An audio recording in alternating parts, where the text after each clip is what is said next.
The first time I heard about the sign, I laughed because the yard at the San Saba district office runs on that sort of gossip, and I have learned that stories multiply faster than mesquite in the fence rows. Night crews like mine drink coffee from cracked thermoses and brag about what they've seen at 2 in the morning, and it keeps the boredom from chewing holes in your head. They said the mile marker out on 113 had picked up a shine, a faint green halo you'd miss if your eyes were bright or you were blasting the radio. They said if you kept your gaze on it too long, you saw yourself standing on the shoulder, one hand up in a dumb wave, eyes bleeding like you'd been crying rust. I told them photoluminescent paint is a thing, that maybe some bright boy at headquarters was testing new materials and forgot to tell us. Lalo, who has worked enough midnights to wear a permanent squint, said, "Go look, Ray. Bring back a picture." He tapped the side of his nose like an old copper in a movie, and I told him he was full of it.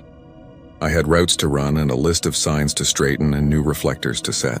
I had an empty rental house that smelled like old carpet and a dining room table chewed by a dog I no longer had.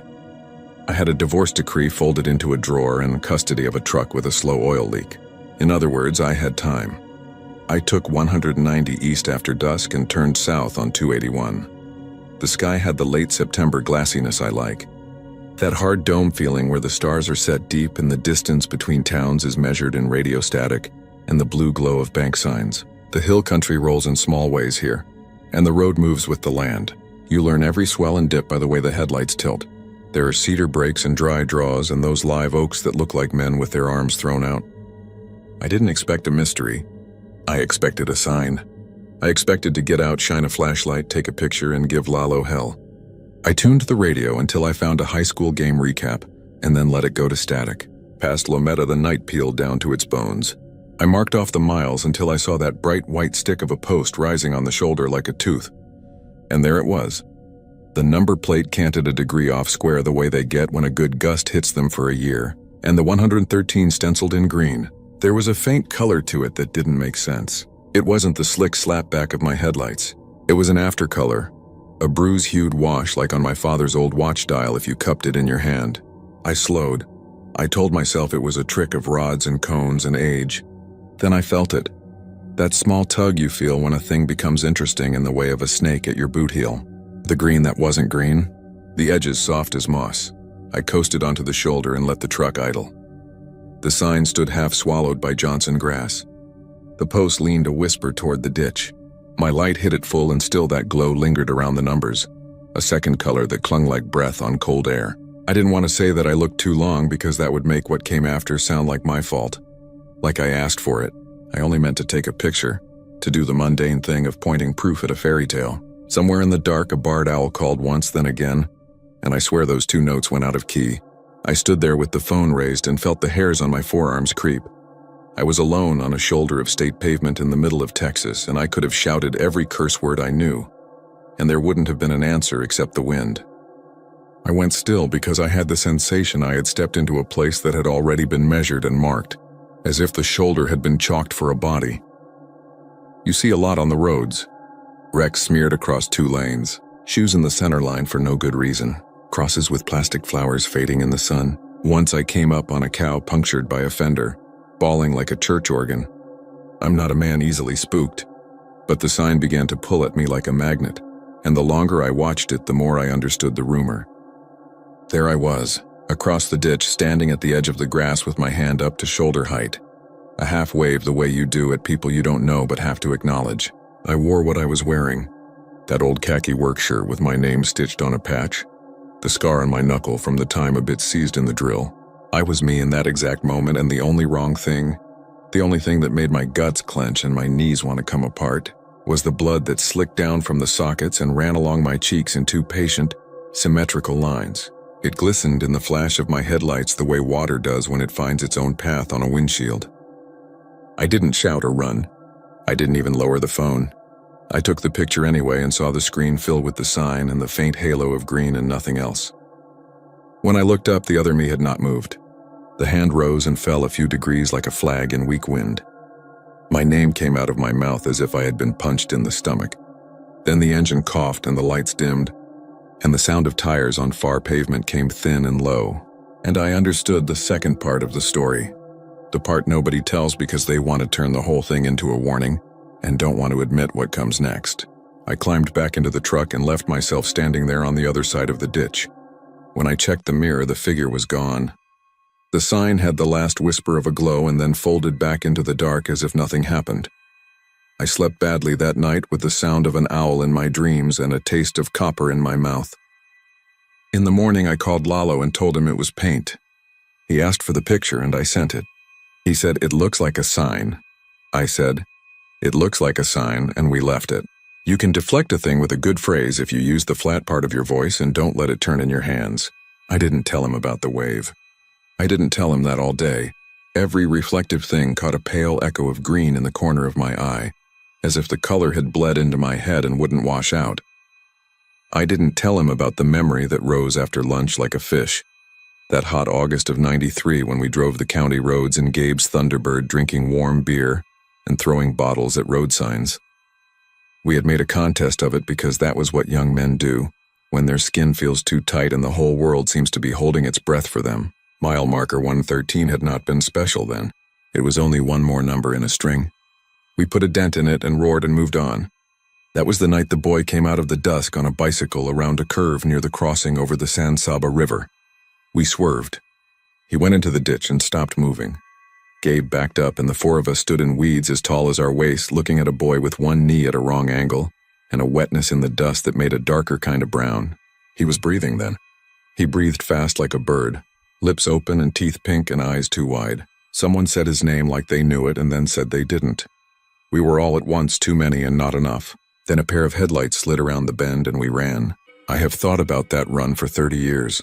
The way my boots slipped, the way the sweat turned cold between my shoulder blades, the way none of us ever spoke of it again. We told ourselves he had been fine because there had been no headline, because no deputy had come to our houses, because the world does happy little collusions with your worst secrets, lays a quilt over them and calls it a busy life. The sign bothered me because it had his absence in it. It also had my father's watch and the way it glowed faintly on the night shift at the mill. And it had my son's missing calls the last year before my marriage died. The mind is a messy kitchen that way. You put one thing on the counter, and everything you didn't clean up comes rolling back. I went back the following night because I couldn't stop thinking of the hand. I told myself I wanted to prove a point to myself about paint. I told myself I wanted to write an email to the supervision about reflective materials. Lalo came along because he didn't trust me to keep my mouth shut if I saw something good. He laughed at his own joke and I did the thing where you smile but your face doesn't want to. We parked where I had parked, a notch in the shoulder scuffed like a healed wound. Crickets sawed at the dark. Lalo said, "You feel that?" And I asked what he meant and he said, "Like when a bad storm is way off and you taste the metal in the air." The glow came slow as it had the night before.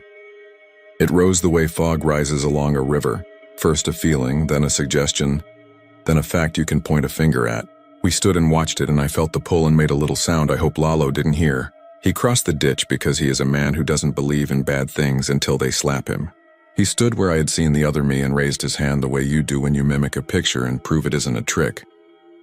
He grinned and then his smile went. I saw his eyes fix on a point beside the post that I couldn't see. He didn't wave. His left hand came up to his cheek and he touched his own face like he had felt rain that wasn't falling. Blood ran down from his eyes as neat as ink from a pen. It came without mess, without drama, and that made it worse. He didn't shout. He didn't seem to hurt. He stood and breathed and touched the blood and looked at me with the expression I had seen on that boy in the ditch. That blown-out look. That "what are you feeling" that I am now feeling. I yelled his name and went down the slope and got my hands on his shoulders. He was solid as fence post. His eyes blinked and the blood kept on. He said, "He's right there," and pointed at the space I had stared at the night before. I looked and saw nothing and believed everything. The sign made a little creak like a tree in wind. I pulled him back up toward the truck, and once we had the hood between us and the marker, the bleeding stopped. He didn't talk the whole ride back. In the yard, he grabbed my arm and said in a voice I had never heard from him, the voice you use to talk to someone you love when they're drunk and you want them inside, "Don't look at it again." When he took his hand away, there was a neat red print on my sleeve and the pattern of his fingers stayed for days no matter how much I washed. I didn't make it 3 nights. The sign worked under my skin. The green seeped into dreams and made a lake of it and I was drowning, opening my eyes under that water because I had to find the source of the glow. I went to the diner outside town because Alma has poured coffee for 20 years and she knows everything the road brings. I asked about wrecks and she nodded and said there are always wrecks. She asked what mile and I told her, and she did the thing old folks do. That small inward lean as if your words were a draft under a door. She said a boy rode a bike into a curve and paid for the way the road bent. She said an 18-wheeler scattered half a herd into the bar ditch one Thanksgiving. She said a deputy put his cruiser into the end of a guardrail and lived until morning. She said the roofing crew from Brownwood had flipped their rig, and the last brother only learned how to walk right a year later. I asked about a sign that glowed and she said she had never looked long enough to know. She set the coffee down and touched my wrist and said I looked tired, and that the late shifts would hollow a man if he let them. She said some places on the road are hungry, the way certain corners of a house are colder for no reason. I told her I wasn't superstitious. She said, "You don't have to be. The road doesn't care." That afternoon I pulled the maintenance log. There was an entry in 95 about replacing a vandalized marker on that stretch. The initials were 3 I didn't recognize. There was a notation in pen about material source and then a thick black line through that column. The paperwork smelled faintly of mildew. It is an odd thing to admit, but the smell frightened me because it made the past reel in my nose. The line through the source column looked like a thing done in irritation, and that made it real too, which made me angrier than anything else. It meant we had done the thing that men do when a problem makes them uncomfortable. We covered the part that might have made sense of it and called the job finished. The third night the wind was out of the south and warm, and I knew I would go like a storm will blow the trampolines into the neighbor's yard. The shoulder was empty and slick with fallen cedar berries. The glow was there before I came to a full stop, as if the sign had been waiting and decided to show itself out of courtesy. The second false me stood where he had before. He waved. The hand rose and fell and the eyes bled. The blood had an indecent shine. All the ordinary night sounds seemed busy doing other things. I put the truck in park and went down the slope and expected fear to break my legs in the grass, expected it the way you anticipate hitting cold water off a dock, but fear did not come the way I had thought. Instead, I felt a kind of yawning relief, like the world had stopped insisting I expect to be saved from myself. I stepped up until I was toe-to-toe with the other me, and I smelt something that made me think of wet iron and cedar needles crushed under a boot heel. His breath was mine. He said my name, but it came from behind me, close by, and the voice was not mine. I turned and there was a boy with a knee at an angle, and he was breathing the way a small trapped thing breathes. He looked at me not with accusation but with a tired curiosity, as if he had finally found the person who had been pushing him in dreams all these years.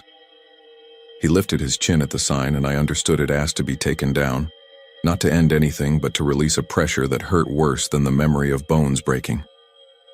I went to the truck and got the wrench. The bolts on the post were cold enough to burn my fingers. When I put the wrench on and leaned, the metal sounded like bone when it gives. I was crying and did not know until the salt reached the corner of my mouth. Halfway through the second bolt I heard tires. A car came fast around the bend and did the little cough of a brake pedal pumped by habit. The driver's head turned and I saw the moment the green found a home in her eyes. It was a young woman with dark hair and the mouth of someone who had been singing alone to stay awake. She looked past me and I did what the other me had done. I raised my hand because some gesture is older than language, and it was the only thing I could think to do to pull her attention away from where it wanted to stick. She waved back. People do that. We make mirrors for each other all day and all night. The car drifted toward the shoulder. I shouted no and the word went thin and small. The right front tire stepped into the ditch and the bumper took a bite of dirt, and the air filled with dry noise and the windshield went to glitter. The world leaned. The car rocked back onto pavement 20 yards ahead and stopped crooked. I stumbled toward it and saw her face lit by the dash. Blood ran from her eyes in neat little tracks and she wiped at them and looked at the red on her fingers with a fear that had no owner yet. I reached the door and yanked and it would not move. She looked at me and said she was sorry as if she had broken something of mine. The other me stood in the grass and waved with perfect indifference. The boy sat down on the ground and put his hand on his bad knee like they always do in movies before the camera cuts away. The deputy who found us had the bad luck to be new to the county. His partner called an ambulance and his hands made restless shapes in the light of the bar. They asked if she had been drinking and she said no, And I said no, and they asked why she was bleeding like that, and I said it was the dust, and they looked at me as if I had told them a joke. The EMT wrote ocular irritation unknown and washed her face, and the blood came back in fine rivers. They asked if I needed a ride, and the deputy squeezed my shoulder with the practiced kindness they must be taught. And I said no, said I had a job to finish, said I would secure the scene. He made a face like a man who wanted to be generous and left. When the last tail light went around the bend, the night folded itself again. The boy was gone. The other me stood and waved. The glow on the numbers climbed until it was a thing all its own, and then it dimmed and climbed again like breathing.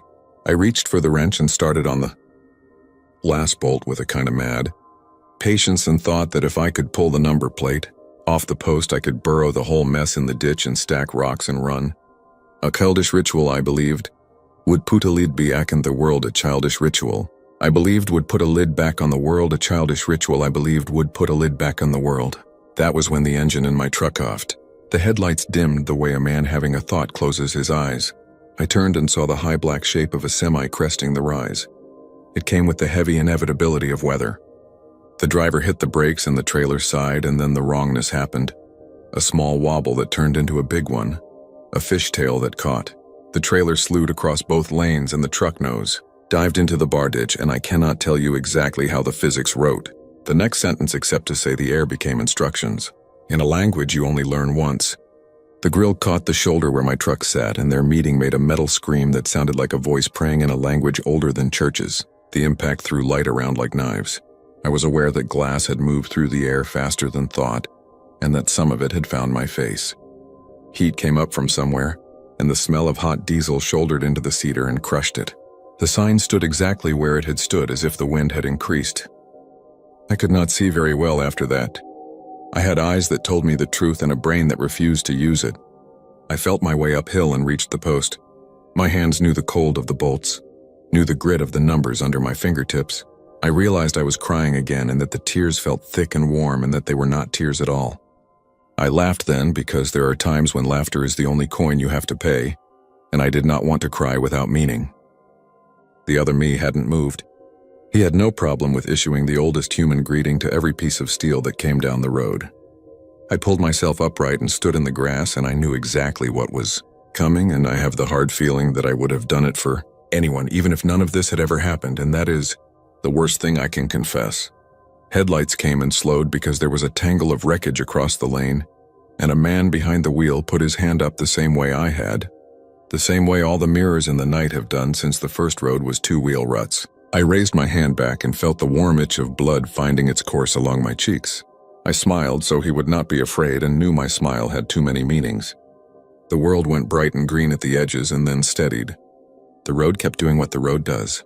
Somewhere behind me the engine ticked as it cooled, and something leaked onto dirt with a steady patience. And the cedar kept its smell like a memory you can't decide to lose. The sign breathed with that faint glow the way a living thing does, a slow rise and fall. And I understood what the boy had asked of me and what I had failed. This marker keeps its miles the way a ledger keeps its numbers. It marks distance. It marks debt. If you pass this way, keep your eyes on the center stripe and your hands on the wheel. Sing to yourself if you have to. You will feel your gaze pull toward the shoulder, because a human heart wants to find itself in the dark. You will see a man wave, and you will think it is funny how familiar he looks, as if the road had bothered to make a joke for you. You will not notice the blood at first, because it will be neat and orderly, the way horror sometimes is before it flares. You will think you see pity in him. You will think you see warning. You will think a lot of things. Some of them will be true, and none will help. The sign will glow a little because old paint remembers light and old sins remember faces. The number is not much, 113. It will not mean anything until it does. When you are past, if you are lucky enough to be past, you will check your mirror and you will see only the night rolling back behind you like a sheet you are making on a bed. If you stop, if you walk back, if you look too long in that greenish wash, you will know me the way a man knows his own hands, and I will know you, and we will do the small helpless thing people do for each other on the edges of America's long dark floors, and we will wave.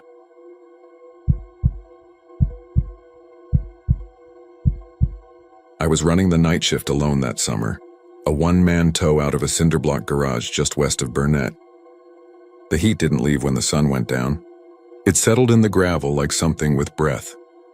The highway shimmered even at midnight, and cicadas drilled at you from the cedars until you started to think the sound was inside your skull. The work was mostly drunks kissing guardrails on 281, or deer jumping out near Marble Falls and messing up a perfectly good bumper. I kept a thermos of coffee and a pack of peanut butter crackers under the seat, and I could tell where a call came from by the way the quiet broke. A flood of light from a sheriff's cruiser meant someone had really earned their ticket to the clinic. A wobbly, blinking hazard light in the bar ditch meant some kid was standing there rehearsing what he'd say to his daddy in the morning. It was a long-baked routine, and I had made peace with it. You learn what not to look too closely at. You learn not to make the dead any heavier than they already are. On a Sunday near midnight, I was parked on the shoulder just south of the junction where 29 crawls across to Llano, waiting on a call about a Buick that had rolled down by the cattails at Inks Lake. The air tasted like hot pennies. I had the radio turned low, some preacher out of Killeen trying to put the fear of God into insomniacs. I saw lights in the side mirror coming up behind me, a stacked set that wandered a little like the driver was tired. When the vehicle pulled, even my first thought was that it was an equipment hauler or a horse trailer, but the sound wasn't right. Trailer brakes whine. This thing had a rattle like a farm gate and a heavy slap in the tires that didn't match the speed. I turned my head and saw a flatbed, the kind with a wood deck gone gray from sun and rain, and on it 5 coffins strapped down with sun-cracked ratchet tie-downs. They were cherry-stained, the kind you see in catalogs, not the cheap particle board you get for a pauper's burial. Somebody had screwed metal nameplates on the foot ends, but they were blank. The flatbed had magnetic brake lights wired with pinched tape, and the truck pulling it was a dented white dually with no markings. The cab windows were tinted too dark. The driver was just a shape behind glass. The preacher in the radio paused, and in that second one of the coffin lids creaked open, just an inch, then 2 as the straps jounced, and a pale hand came up through the gap into the hot dark. The fingers spread like a sea fan. The wrist turned once, lazy as a fan in August. The hand waved. It waved at me. At that exact moment, a compact with mismatched fenders came up on my left, the driver head-on to what I was seeing, and his high beams washed the flatbed in white. I wanted to get out of my truck and flag him down, do anything but what I did, which was to sit there gripping the wheel while the compact passed the flatbed on the left, and the hand on that coffin wobbled like it was saying goodnight to a child. The compact drifted. The driver corrected too hard and kissed the rumble strip with sparks. The flatbed never slowed. The lid creaked back down, and the rattle blended with the cicadas and the preacher's voice. By the time I found my breath to think of a plate number, the taillights were a red ribbon climbing the hill, and I could have convinced myself I had missing if the coffee hadn't sloshed on my thigh and stung. The Buick by the cattails had a drunk asleep against the airbag with his lips folded out. He never knew I was there. I hauled the car and gave the deputy a half-truth about something odd on the highway, and the deputy gave me a half-truth about what he could do about it. Men like us stand on the shoulders of bad information. We keep the town running on things no one wants to say plain. I went home after dawn and fell on the couch with the TV murmuring about heat advisories and lake levels. I dreamed of water under black docks, of something tapping the floaters. When I woke, I made eggs in a skillet with a bow in its center and told myself I'd slept short and the dark plays tricks. By late afternoon, I had made my peace with that and drove back out. 2 nights later, a call came from a little place past Oatmeal where a minivan had taken offense. The moon was going down red under smoke from some burn past Lampasas. The pines along the road aimed like spears. I finished my pull and headed back along 2341, which snakes to Inks Lake State Park and then back toward Burnett. And as I crested the long rise by the Christian camp, I saw those stacked lights again. Same dually, same flatbed, same 5 coffins. The lids jittered with every crack in the asphalt. There was no one else on the road. I saw my hands turn the wheel without my say-so. I pulled behind them and kept my distance. The truck had no tags at all, just a grime-caked bracket drilled empty. The bedboards were scarred from chain, and here and there along the edges were scuffs, notched into the wood at the same spots on each side, as if the load shifted in those places every time. The straps were threaded through the coffin handles and crossed like a harness. The lid I had seen open before had a long scratch across the top, a line as straight as if drawn by a ruler. The bed hit a pothole, and the scratched lid lifted an inch. The same hand rose. The wrist dipped, not frantic, not clawing, but leisurely.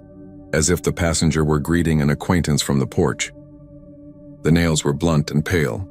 The skin had a speckle you see when someone has been dead long enough to forget their blood. I flipped on my high beams and the hand stopped waving and froze in a shape like it had been caught in a lie. The lid sagged back down. The truck turned its right blinker and I expected it to head into the park or back toward a house on the lake, but the driver eased past the turn and kept going. When the road widened near the dam, the dually picked up speed in an easy, steady way. Then I saw something that pebbled my forearms. One of the license plate light wires under the bed was tied off with a red twist tie, the kind they used to have on bread bags when I was a kid, and that detail pulled something old and bad out of its drawer inside me.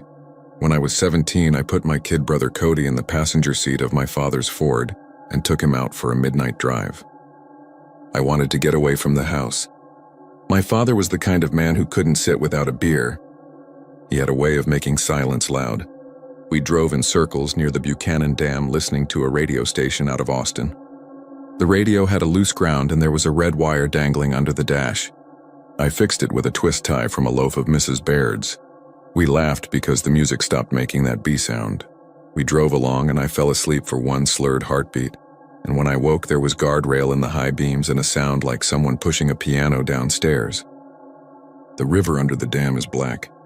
When the truck came to rest, water poured over the hood and Cody's breath went shallow and fast. The belt jammed. They found me limp and coughing on a cottonwood root.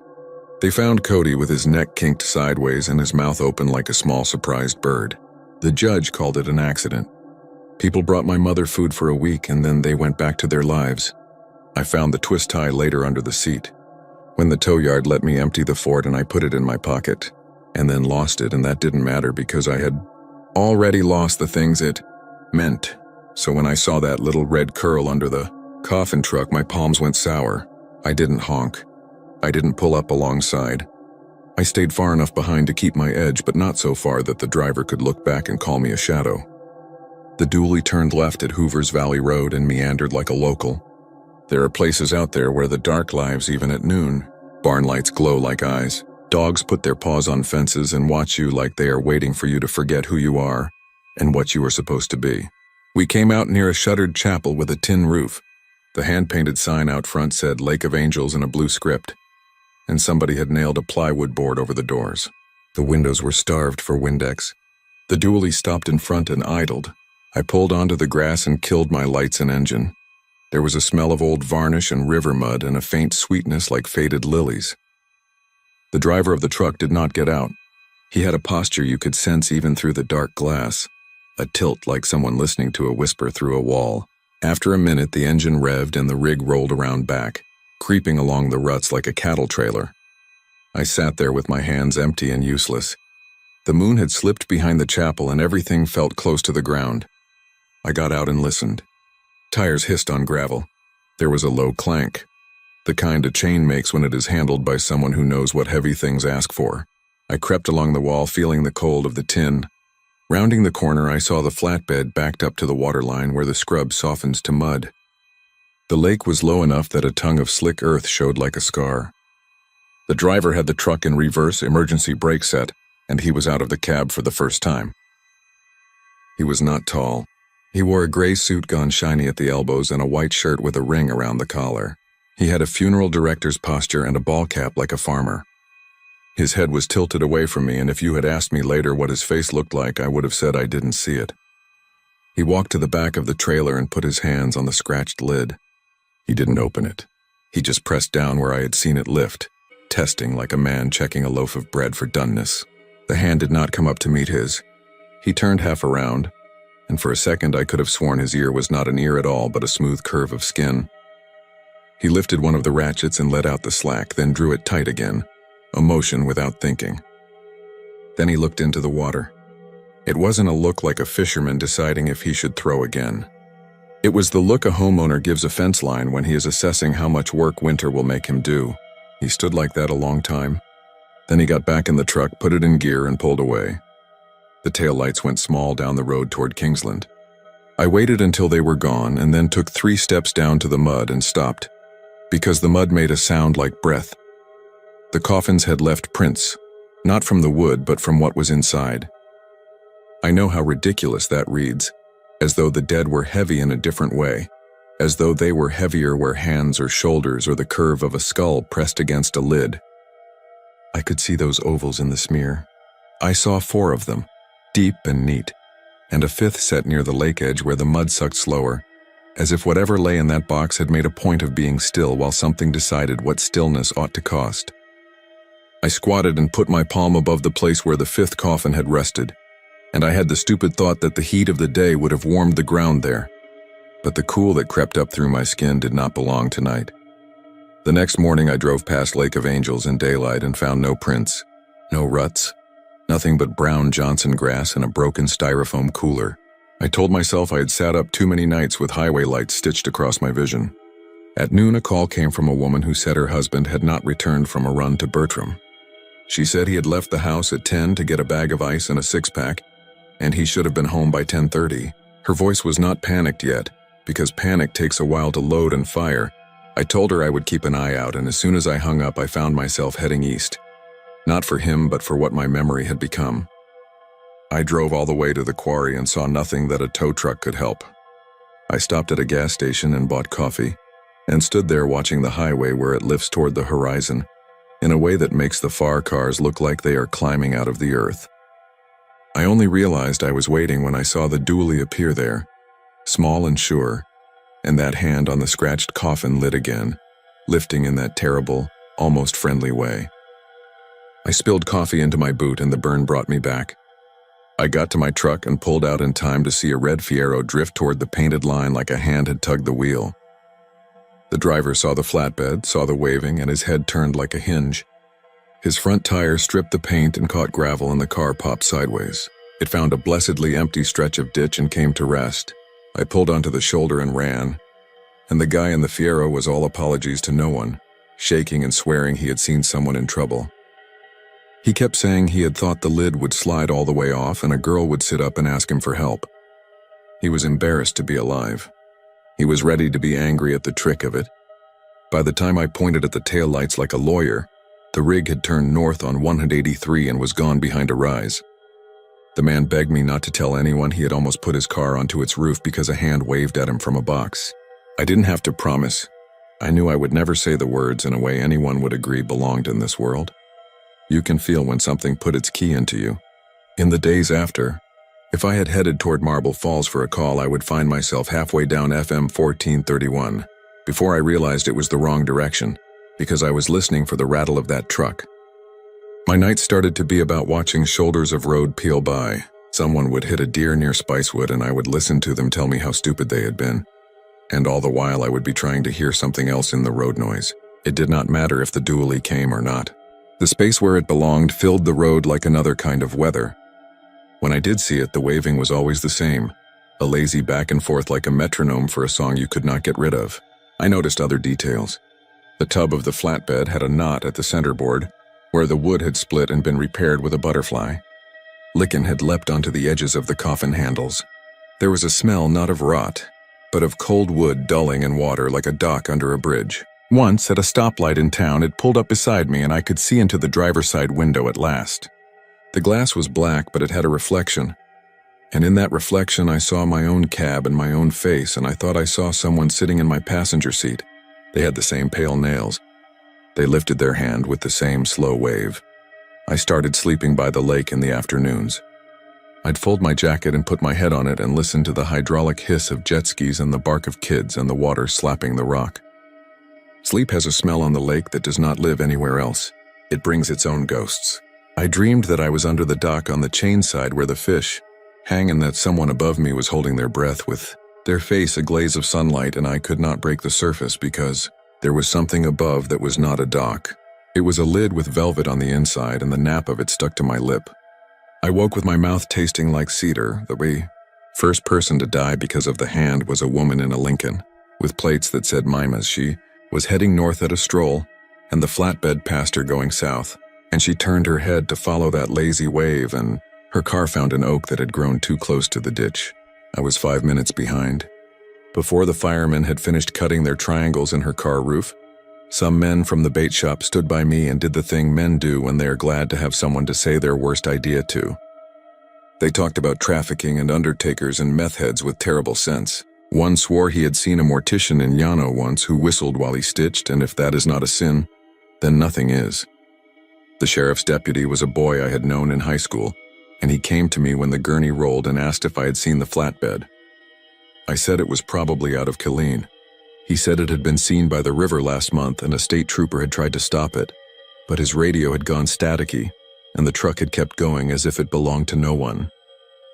We both stood there looking at the scuff in the grass where the Lincoln had tried to make up its mind about physics, and we did not say the hand. He said if I saw the truck again, I should call him. I said I would, and then I did not. The heat broke the way Texas heat does, in a rage and a flash. A storm came in from the west like a bruise. The sky lowered and split, and rain hammered the shoulder. I was up by Lake Buchanan answering a call no one would have made if the day had been kinder. I had the Buick on the hook already when the hail started. The stones were small and fast, white beads that burst on the road like spit. I ducked into the cab and watched their patter bounce off the hood. I know now that if I had put the truck in gear and pulled the Buick out, I would have built another kind of life to stand in. But I sat there feeling the vibration in the steering column and thinking of how storms make people honest. That is when the flatbed came out of a curtain of wet, like it had been waiting inside the storm for the right cue. It came over the crown of the road with water spitting off its tires. The Jersey barrier on the left had collected a river, and the right shoulder was becoming a ditch. The scratched coffin lid lifted as if greeting the rain, and the hand came up through it and turned just once like it was stirring a pot. I had an image of some woman in a farmhouse kitchen out by Llano, turning a spoon with her palm in the steam, and I wanted to say her name, but had none. The driver of the flatbed kept a steady 30 as if rain had never been invented. The palm went side to side, a pendulum trying to put the storm to sleep. Then the wave paused and the palm tilted toward me. Not a greeting, not a farewell, but a tiny instruction. Come ahead. I put the tow truck in drive and pulled into the lane. The Buick slid behind me in a wet sway. The flatbed eased on. I tried to stay sane. Tried to tell myself that rain and fatigue and an old grief had reached the same small, weary agreement inside me. But my hands were sure. They kept the wheel steady and my foot rolled onto the accelerator like a foot that has done what it ought to on the highway since feet and highways found each other. The flatbed led. It took a left where there was ordinarily no reason to take a left, down a farm road with a number that vanished in the downpour. My wipers could not do what they were born to do. The ditches filled and the mesquite went black-green as if the leaves had been oiled. The lake ahead was a sheet of pewter. We came to a low water crossing at a creek I had pulled 2 fords out of in 10 years. The sign that warns of water across the road was folded, but it lifted in the wind and clapped once like a hand. The flatbed paused just long enough to make me think I could stop. Then it went on into the crossing. Water curried over its tires and ran off the bed in 4 lanes. The hand did not go away. The scratched lid pressed up, then settled, a rhythm in the rain. The Buick behind me tugged like a dog that wants to be let loose. I followed. Halfway into the crossing, the current put its shoulder into my truck and asked me if I believed in it.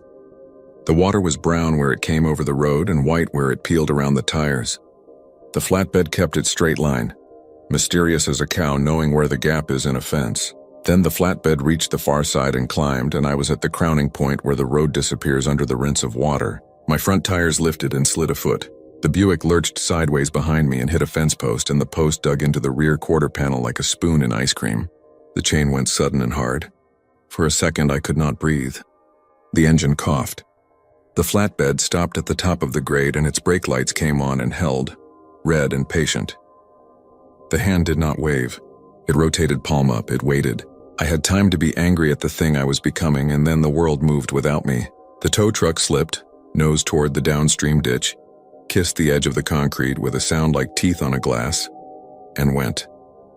The water did not feel like water. It felt like an intention heavy as earth. The cab swung right and I saw the flatbed lift absorb into rain and road like a trick of light. The chain went slack. The Buick broke loose and shuddered off into the field like a thing taught to run. My truck spun. The driver's side window caught a branch, and the branch broke the glass into cubes, and the cubes fell in a cascade that chimed over the radio. I was suddenly in a river with a steering wheel in my hands that I could not remember learning. The truck slid sideways over something and then dropped. The first gulp of water had the mineral taste of gravel, and the second sucked my breath like a hand pressed to my chest, and I found myself thinking, clear as a list of the red twist tie under my father's dashboard. I did not die there, which would have been clean. The truck came to rest against a pecan tree. Water stood over the seat, and I was a man in a glass of sweet tea looking up at a brown sky. The current had gentled. I put my boots on the floorboard and pushed. The cab filled to my chin with that swift relief water has when it finds a place to settle. Something tapped my shoulder. It was a branch or a hand. I reached to undo my belt and could not find the latch. The radio popped and hissed and played a bar of a song I couldn't name. In that hiss, I heard another sound like knuckles on a door 3 rooms away. Someone knocked slow and polite on the roof of the cab. I looked up and saw the roof bulge down a fraction like an answer. Then the knocking ticked across and found the windshield. It was not rain. It was the sound a fingernail makes on oak. Tap, tap, tap. A lid needed to be opened. A lid would be opened. I thought of Cody under the dam and his hands not tapping on anything because he was already beyond all that. I pushed with my boots again and the seat tore and let me fold sideways and the belt went slack, and I slid to the passenger side and found the door lever, and the river did what it was bound to, which is move everything that had lost its right to be. Still, the next true thing I remember, after the half-light and gunning suck of the creek, is being on my back on the bank with a volunteer from the fire department kneeling on my ribs and telling me not to get up. Rain dimpled his helmet. Behind him, the flatbed sat on the crown of the road as if it had been there since 1950. The dually idled and the brake lights winked. No one paid it attention because men had work on their hands and the world is heavy when you put both palms under it. The scratched coffin lid lifted half an inch and a pale hand slid out and waved. The volunteer did not see it. His eyes were on mine. He kept saying I was lucky, and I was, nodding and swallowing creek and trying to climb back into the truck. Like a fool, because when you almost die, you sometimes forget which direction you were going in. They took me to the clinic to make sure my lungs were not full. They were fine and not fine. They sent me home with a prescription I threw in the glove compartment because it did not know that the prescription I required was to stop looking at roads. I went to the garage and sat with the door open. The rain had tired itself out and the street smelled like worms. I ate 2 crackers and a slice of cheese and drank water that tasted like the hose it came from, and I closed my eyes. When I opened them, the flatbed was backed halfway into the garage, the coffins 2 feet from my knees. The dually sat outside with its engine off and its hood steaming. The driver's seat was empty. I know what memory does to people, and I am telling you that the air temperature changed when he stepped in. I could not say what he looked like except that he was not old and not young, and if I had to shake hands with him at a barbecue, I would have told him I was glad to finally meet him and meant it. He laid his hand on the scratched lid. The hand slipped out from the gap and touched his thumb. His averted ear had no curve and no cartilage. It was a smooth patch, a skin seal, and I watched it in a way that would have made a child cry because children know a wrong thing when a room makes one. He said my name as if trying it on to see if he could wear it to church. He said he had hauled a lot of weight for a lot of years and some loads did more than push. He said I had left something by the river a long time ago and he was here to return it. He tapped the coffin lid and it lifted further, and he reached into the dark and brought out a red twist tie, curled like a tiny tongue. It had a smear of black on it that might have been tar or the old glue of a grocery label. He handed it to me and the metal felt cool and glossy under the plastic. He told me I had been coming along for weeks. All it had taken was the shape of a thing I would not face, and he had been pleased to see me because the road is long and company makes it shorter. He tapped the lid again and the hand inside did not wave but flexed its fingers as if it were counting. He said there was a place near the lake where the ground kept its promises even in bad weather, and he was headed that way. He looked at my left wrist as if measuring it for a watch. He told me I could ride up front or get comfortable now. He said it in the kind of voice you hear at a pharmacy window, patient, practiced, with a rhythm like a door that has learned to fall shut without slamming. I said nothing because all the sentences I had were rusted shut. I looked at the twist tie and then at his hand on the lid and then at the other 4 boxes. One of those boxes had something in it that sighed, a tiny inward draw that made the wood there darker. I saw the shape of a name in the grain, not carved, not written, the caprice of wood, the way a knot turns into something you think is a word. I read that word as Cody. I said his name out loud, and when I did, the driver reached and with 2 fingers petted the air beside my cheek in a gesture that was not unkind. He told me that names are heavy in the wrong throats. He told me Cody had gone as far as boys go who are told to sleep and are good enough to obey. He told me the hand I had been watching belonged to me as much as to anyone.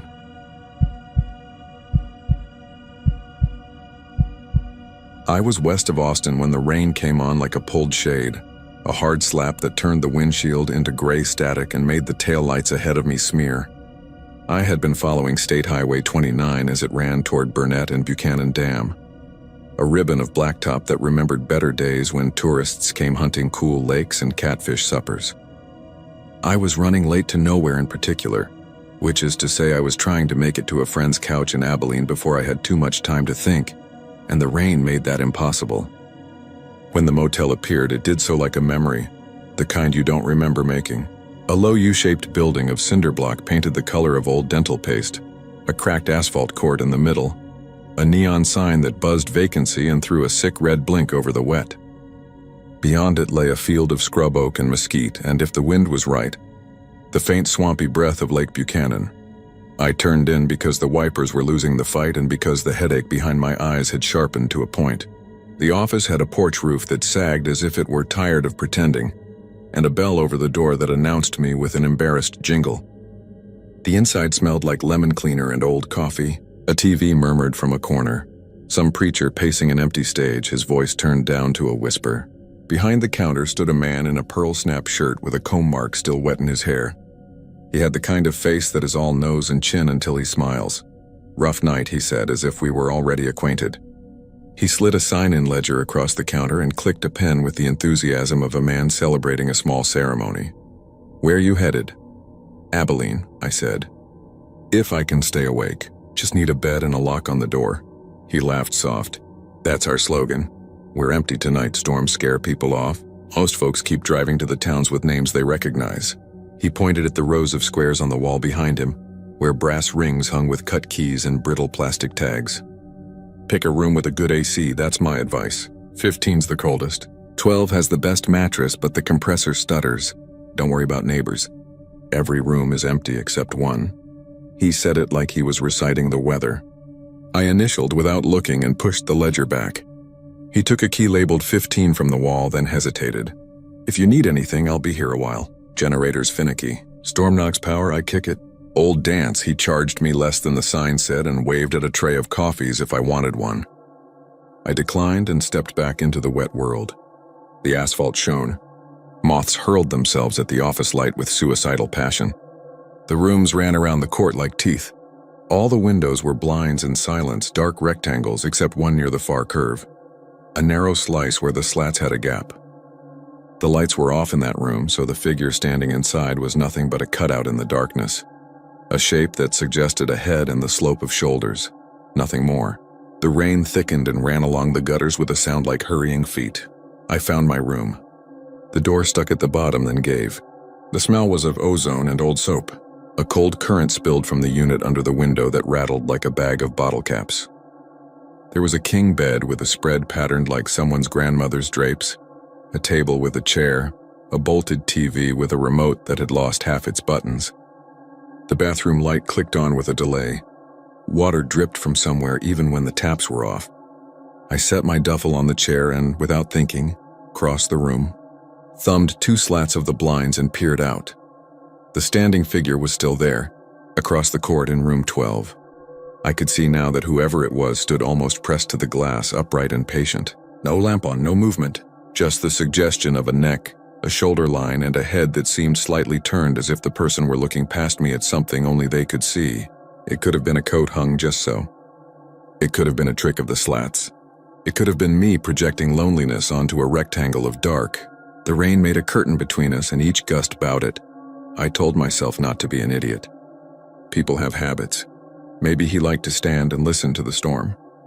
Maybe he was waiting for someone. Back home, when home was still one thing instead of many broken pieces, my sister used to stand at the window in heavy weather and count between lightning and thunder so she could know how far away the sky was. I shook that thought off with the stubbornness of a man who has practiced, turned the TV on until a basketball game filled the room with comforting noise, and took a shower so hot the mirror cried. The dripping in the bathroom seemed to change tempo with the game, as if it were listening as well. I ate a sandwich I had bought at the last gas station, and discovered it had the taste of wet cardboard with ambition. My phone showed me a bar of service that flickered. I tried to call a friend in Abilene to say I'd be a day late, then gave up and texted that I'd be at this motel. The text spun and spun without leaving. I thought about making the drive anyway, and then thunder banged like the lids of the world had slammed shut. The room flickered and the TV gave up the ghost. Across the court, the neon sign buzzed and then died. For a few seconds, the only light came in white sheets from the sky, and the motel was naked and center stage. Every window blind, every crack in the concrete, every puddle too sharp. Between flashes, it was a velvet thing, featureless, the kind of darkness that has weight. When the generator kicked in, the lights crept back with a sallow hum. I stood at my blinds again, fingers in the slats, and squinted through rain. The figure in 12 had not moved. I thought he was facing me now, not past me. I thought I saw the slightest pale suggestion of a cheek when lightning bleached the court. After the flare, my heart punched with the kind of speed that leaves your hands shaking. I told myself it was a human being doing nothing more sinister than standing. I told myself a lot of things. I went to the office, because the thought of being alone with the noise of the unit and the drip of the bathroom while that shape stood in the dark was worse than walking across open space. The rain took me in seconds. My shirt glued itself to my back. The bell over the office door announced me as if I were a surprise party guest. The man in the pearl snap looked up from a crossword and said, "Power likes to pretend we've got options." He offered a towel and then reached under the counter for a drawer and came up with a plastic-wrapped key. "Quick question," I said, and I hated how college fresh that sounded, like I was about to ask why the ice machine tweets at night. That other guest. "Room 12, I think. Everything all right over there?" "He's been at the window since I got here. No lights." The man's smile did not reach his eyes. 12, he said, and the syllable seemed to take its time. He turned the ledger so it faced him and ran a finger down the page. "There it is. Paid cash for the week yesterday. Out of Burnett. Name's Caldwell or Caldwell. The handwriting is either proud or drunk. Haven't seen him since check-in. Some folks are private. You need a sleep aid. I've got a basket with earplugs and lavender drops that pretend to work."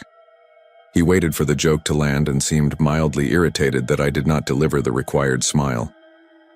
I was thinking of Mr. Caldwell, if that was his name, standing there while I showered and ate and counted seconds between flashes. I was thinking of the way a human body gets heavy if you ask it to be still in one place for too long, the way the soles start to hurt and then the knees. "I think he's watching the court," I said. "Or me. It's probably nothing. I just thought I'd ask." "You want me to go knock?" the man asked, not eager but not refusing it. "It's your night too, friend."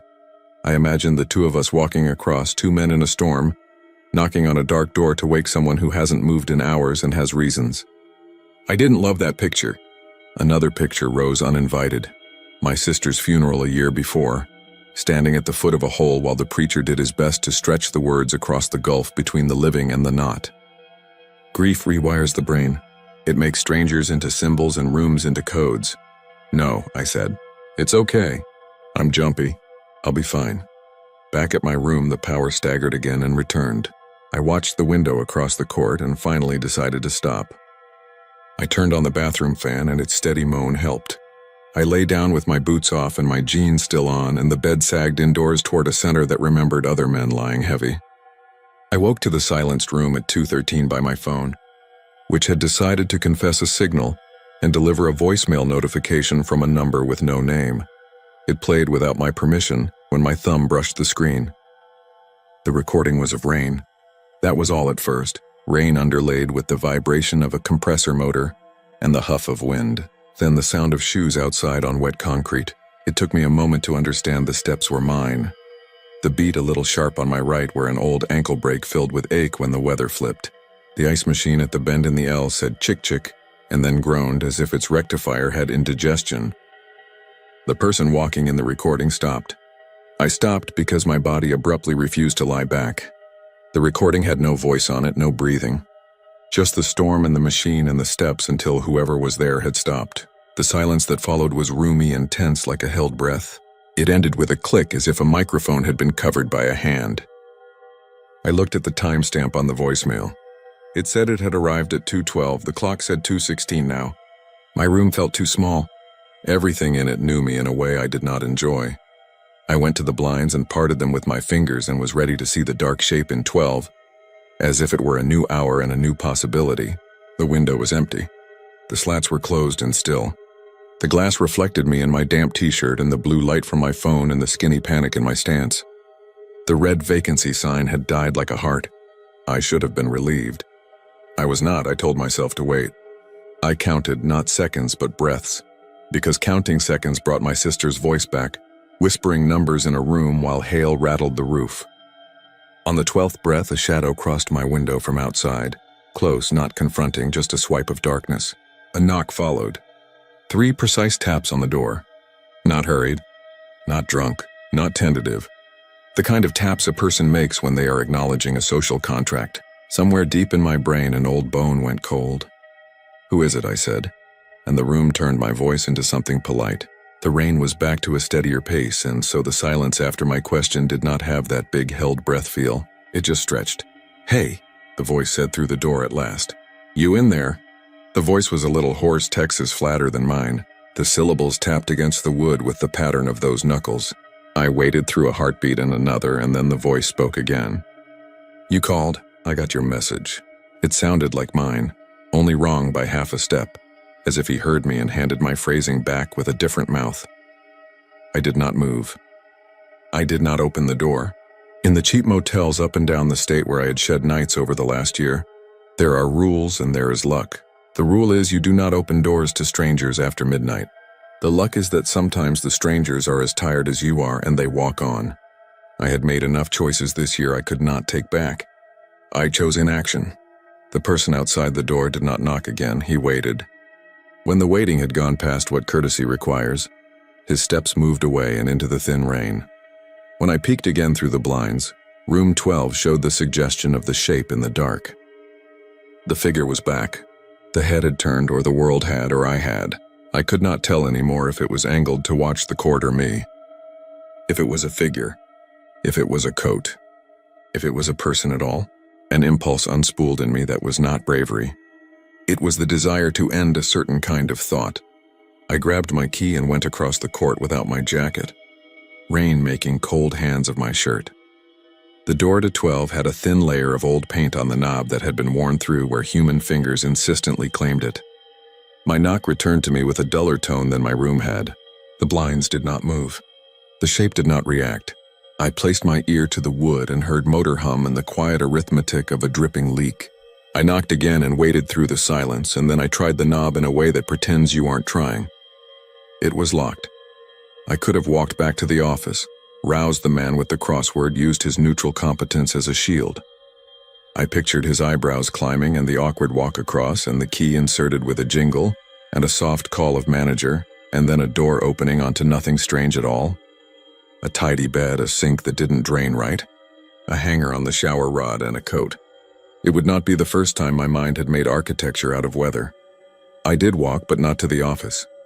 I rounded the corner instead to the ice machine, which had that hospital white casing and a rectangle throat and a dent where someone had tried to kick it into generosity. I pressed the lever with an empty bucket.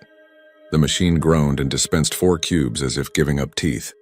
Someone had scratched letters into the paint long ago, the way bored men make their mark when they need the world to say they were there. Under the lever were 4 letters that had been gone over enough times that they still caught dirt. CLAI. The rest had been scoured away. I touched the L and felt the cold. Back in my room, I locked the door with all its hardware and put the chair under the knob because I am sentimental. The voicemail sat in my phone like a black beetle. I played it again because a part of me is the kind of child who will touch a scab. The sound of rain was the sound in the room. The footsteps were my steps. There was a second click at the end I had not heard before, as if someone had tried to speak and then changed his mind. I put the phone face down and watched nothing for a while. When I blinked, I saw the shape in 12 behind my lids. I slept and woke in slices. At some point, the generator died and did not return. The dark had the texture of wool. The compressor's hum left a gap that held certain sounds differently. The drip in the bathroom sounded like someone slowly pulling tape from a roll. In the tiny hours, I dreamed that the room's walls were glass, and behind them water rose, lake water with its silt and the long grass bending, and the figure in 12 was not outside anymore but with me, except there was no width, only inside. and it was not a person, but an idea that had learned how to be tall. I woke with the taste of iron and the sound of the storm rearranging itself to a softer pattern. My phone had taken the opportunity to find religion again. 3 texts now sat in a stack. One was my friend in Abilene saying no worries, the couch was free. One was from an unknown number with the highway area code reading I can see you. The third was from my own number, sent at 3:27, empty of words. Just a location pin dropped on the motel's court like a thumbtack through a moth. I left at dawn because dawn gives you the illusion of reset. The rain had pulled east. The world wore new edges. The office was open and the man in the pearl snap had 2 styrofoam cups in front of him, one with a black coffee, one with a tea bag bleeding out into hot water. He handed me my receipt without me asking. Sleep all right, sure, I said. There was another guest knocked on my door. Said I'd called him. Joke's on him, I hate talking to anyone in the middle of the night. The man's face did something quick, like a blink that forgot to close. That so? He leaned back on his stool and looked through the window of his office toward the court and the row where 12 sat. Sometimes you get kids. Sometimes you get tweakers who think every door is theirs. You want to look at 12 before you go, just so you can tell yourself there's nothing to tell. I can let you. He upended the drawer of keys and picked a brass shape without looking. We walked across the damp to 12. The door opened with a soft coffin sigh. The room inside was colder than the air outside because some of the night had become a resident. The bed was unmade with the habitual neatness of someone who had never learned to trouble sheets. A pair of cheap shoes sat by the wall. There was no smell of sour or fear. There was no one. The blinds from inside were better at revealing the court than at revealing a face on the other side. I stood where I had seen the figure stand, my hip almost touching the sill. When I looked out, my room's window looked back. I could see the crease where my fingers had parted the slats in the night, a small delta in the plastic. If a person stood where I stood now and another person stood over there, you would neither of you be able to see the other's face. You would see only the suggestion of mass and a habit of waiting. The man with me said nothing, and I said nothing. And the space between said it for us. You're the only one on the ledger last night, he said finally. My voice is old and thin, and you brought with you a storm, or the storm brought you, one of the two. He turned the key in his hand like a coin. Folks think empty is safe. Empty is just its own kind of full. I drove away because leaving is one of the few actions that changes a picture. The highway took me with a feeling I can only compare to the minute after you sign papers that bind you in a way you do not yet feel. I passed the dam with its gray flank and its spillway that nobody trusts until they do. I stopped in Burnett for a breakfast taco, and the girl at the counter had a tattoo of a snake eating its own tail and a forearm that said, "Wait." I checked my phone with the stupid compulsion of a man who wants to be told what to do. A new voicemail waited from the unknown number. The text that had said I can see you had acquired a companion that said turn around. I did not. I listened. The recording was rain and the thump of tires on seams and the static breath of a car heater. Then a voice that matched mine if you squinted said, "Every room is empty except one," but it used the tone of someone reporting the end of a story rather than the beginning. Then nothing. In Brady, the sky cleared enough that the light took on that chalky brightness that makes things look simple. I stopped at a traffic light next to a pawn shop with a window full of guitars that had been loved by people who had left. My phone buzzed again and I had the following impression, which I will not embellish because it needs no help. It was a photograph from my own number. It had been taken from inside a dark room. It showed a window across a court and a slice through blinds where I stood in profile, looking down at my phone, my head bent. The timestamp said 5:49 that morning. My stomach found a new depth. I should have turned back. I should have gone to the sheriff in Burnett and sat in a lobby that smelled of carpet and ambition and said, "Here's a thing I cannot explain. Please place it in a file so it has a name." I did none of that.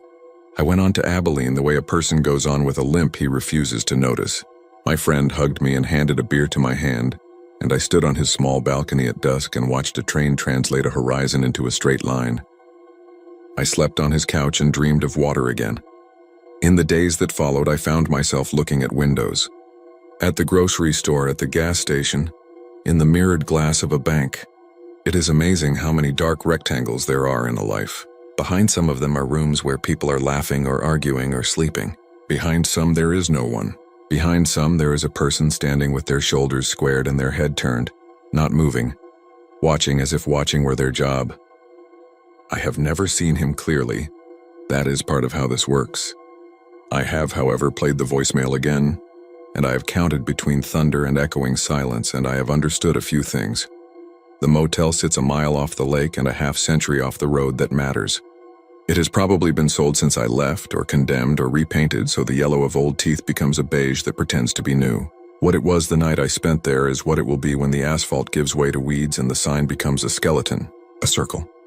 It was empty in the way a stage is empty between acts.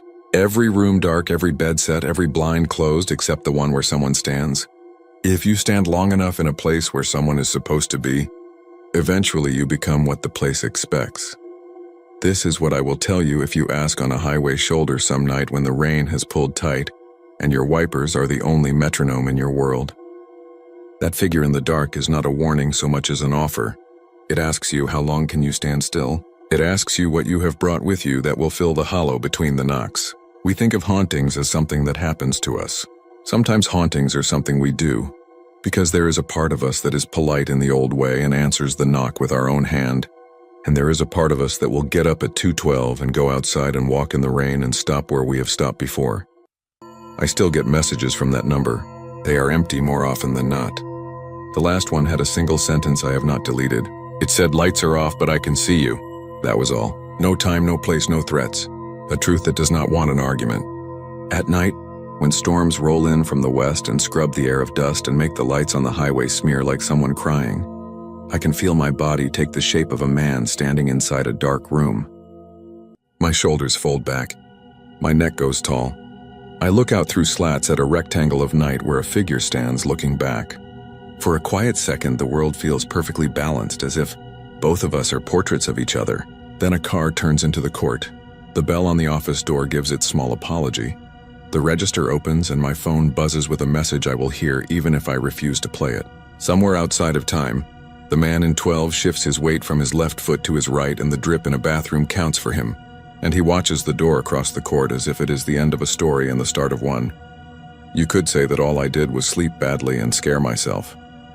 You could tell me that when people die they do not stand anywhere with their shoulders square and their head turned.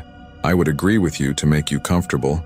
Then I would tell you the more dangerous possibility, which is that the figure has always been with me, and that motel was only the place that taught me its shape. If you find yourself on 29 on a night when the rain makes sheets from a sky with no bottom, and if a sign that says vacancy blinks without conviction, you can keep driving. It is the smart thing. Or you can pull in and take key 15 and think about cold air. Either way, someone is already standing just inside a dark room watching. Either way, if you stop, the phone in your pocket will produce the sound you are making before you knew you would make it, and a voice you know will knock on wood and ask if you called. Because you did, because this is how it works. If you are polite in the old way, and a lot of us are, the ending is not a door closing or an engine starting. The ending is the moment when you learn how to stand without moving, while a stranger across the court turns and remembers you, and the vacancy that felt like safety opens like a second mouth, and you step into it with the calm of a man telling himself a story about how it will be fine, because the lights are off, because every room is empty except one.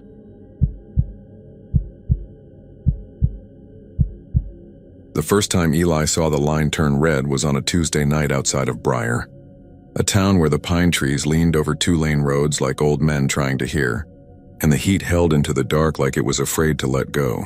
He had finished the striping shift with the last of the light still hanging in the crowns of the pines. The machine's tank was nearly dry, the bead gun was spitting its last glitter into the paint, and the white line he and Ray had laid down looked clean enough to eat off. There was a certain satisfaction in it, the way a straight line ran true through country that never had been. He walked it in the dusk, boots thumping the new texture. Noon to dusk tonight in a few hard steps. A boarder pulled from a barrel and ordered onto the chip seal like a law the road would obey. He left the truck parked near mile 11 on Farm to Market 3176, where the long curve dipped toward the slough that bled out of Briar Lake. He had a little Toyota he kept for commuting, and he lit it up, a dome of mosquito buzzing around the door, the smell of pine pitch and hot tar in his nose. The white line lay there like a quiet bone. He swung the car around and came back toward town, testing the reflectivity like he always did, because it mattered to him. because he remembered nights 15 years ago when he drove drunk down a different road and a different line, and missed seeing what was in front of him until it was under his bumper. He touched the steering wheel the way a man does when he says grace. His headlights fell on the line and it gleamed back the way it should have, a bar of moonlight. Then it shifted. It was the smallest sleight of hand, the light catching and turning, and suddenly the white looked wet. He slowed without meaning to. The curve took him and he leaned with it and watched as the line ahead shone a bright fat red like someone had wheeled a hospital along here with the doors thrown open. It looked fresh. It looked like it should drip. He pulled over with his hazards on and stepped out. The night hummed. Frogs talked to each other in the ditch. You did not notice the lake in daylight because it was flat like a blade, but at night it became a presence that smelled like fish and rotted leaves and sour iron. He crouched and touched the line and got chalky white on his finger, dry as a bone. He wiped it on his jeans and felt foolish and felt scared and could not say why. Ray's taillights were gone. The truck they rented from the district shop had gone back toward the yard, and Ray would be in his recliner in front of the Astros, beer open, arguing with his wife about whether to put the box fan in the window. No one to tell. No one to stand here and crouch with him. He told himself it was the angle. He told himself different bulbs. He stood, got back in the car and nudged forward with the beam aimed right on it. The red came back like an old wound, like it had been waiting just ahead of where he stood. He drove on into Briar with the radio murmuring and the windows down. A July night in East Texas did not cool off so much as thin out, and the heat that had been fat and oppressive at sundown turned into a tight shirt. He passed the diner, past the hardware store, past the empty feed yard where the grass had reclaimed the gravel. He parked in front of the sheriff's office, stared at the unlit windows, and then laughed at himself. Quiet in the car, the laugh of a man who knows he will not go inside and try to describe what headlights do to paint. He did not sleep well. He lay in the apartment above the insurance office his cousin owned, and listened to the freight train come through at 2, and again at 4, and watched the blade of streetlight under his blinds. When he woke up, he had dreamt he was laying a line down the middle of his old high school gym, bright white over polished wood, the bleachers full of faces turned away from him. He put coffee in a travel mug and went back to 3176 at first light. The line was white. The day was honest. He walked the curve, hands on his hips, and saw nothing wrong. A pickup slowed and an older woman leaned to ask whether the road was open, and he tipped his hat out of habit and said it was. She told him she liked the line. It looked fresh. He thanked her and watched her go and then looked back at the lake. The surface had taken the gray of morning and put it on like a shirt. Her taillights vanished into a dip, and he wondered what she would see tonight when she came back the other way. He did not tell Ray. What would he have said beyond his own bad brain playing tricks with light and guilt? They finished the other lane, they laid the center line, they got a call out to fix a stop bar in town, where some kid on a four-wheeler had skidded through it, and by then the sun was high enough to bleach the sound out of the air. Eli went back alone at dark and the red was waiting. He drove the curve at 10 miles under the limit with his hazards on and watched that terrible wet-looking gleam pull him along. He reached the straightaway near the old iron roadbed where the county had planted crepe myrtles that refused to die, and the line stayed red and seemed to swell and then thin, like a thing that breathed under the road. He did not see the deer until it was there. His foot moved before his head, braking, steering, and he missed it by 2 feet. In his mirror, the pickup that had been behind him swerved, slewed, hooked its right tires in the gravel and swung across the line, and then the driver jerked back hard left and dropped into the bar ditch like he had been picked up by the collar of his shirt. Eli eased back around, heart beating like boots on bleachers, and found the pickup upright and rocking and a kid in a ball cap in the cab, panting, wide-eyed. The kid stared past Eli at the road and then at the line as if it might reach up and take him by the ankle. "You okay?" Eli said, and the kid did not answer. He looked 18 but had a 12-year-old's mouth, soft and uncertain. He swallowed and said he thought he had seen somebody kneeling in the middle of the road. He said it like he knew it made him sound crazy. He kept glancing back at the curve where the line ran heavy and red. There was no one in the road. There was the smell of crushed weeds and mud, the sound of frogs in the ditch and crickets in the trees, and heat that had settled down tight for the night. Eli helped the kid back onto the road. They stood in the glare of Eli's headlights and the red shone between them like a thing being delivered on a tray. The Sheriff came out because a county deputy had been on the radio, and because it was a slow night, and because people in Briar like to be present for whatever happened, not read about it later. Sheriff Mays was the kind of man who said 2 words when one would do, and cut the sleeves off his dress shirts. He parked at an angle and walked over and heard them both out, and then stood in front of Eli's Toyota and stared at the line. His face was blank for a very long time. "It's reflective," he said finally. "Maybe your beads got too heavy.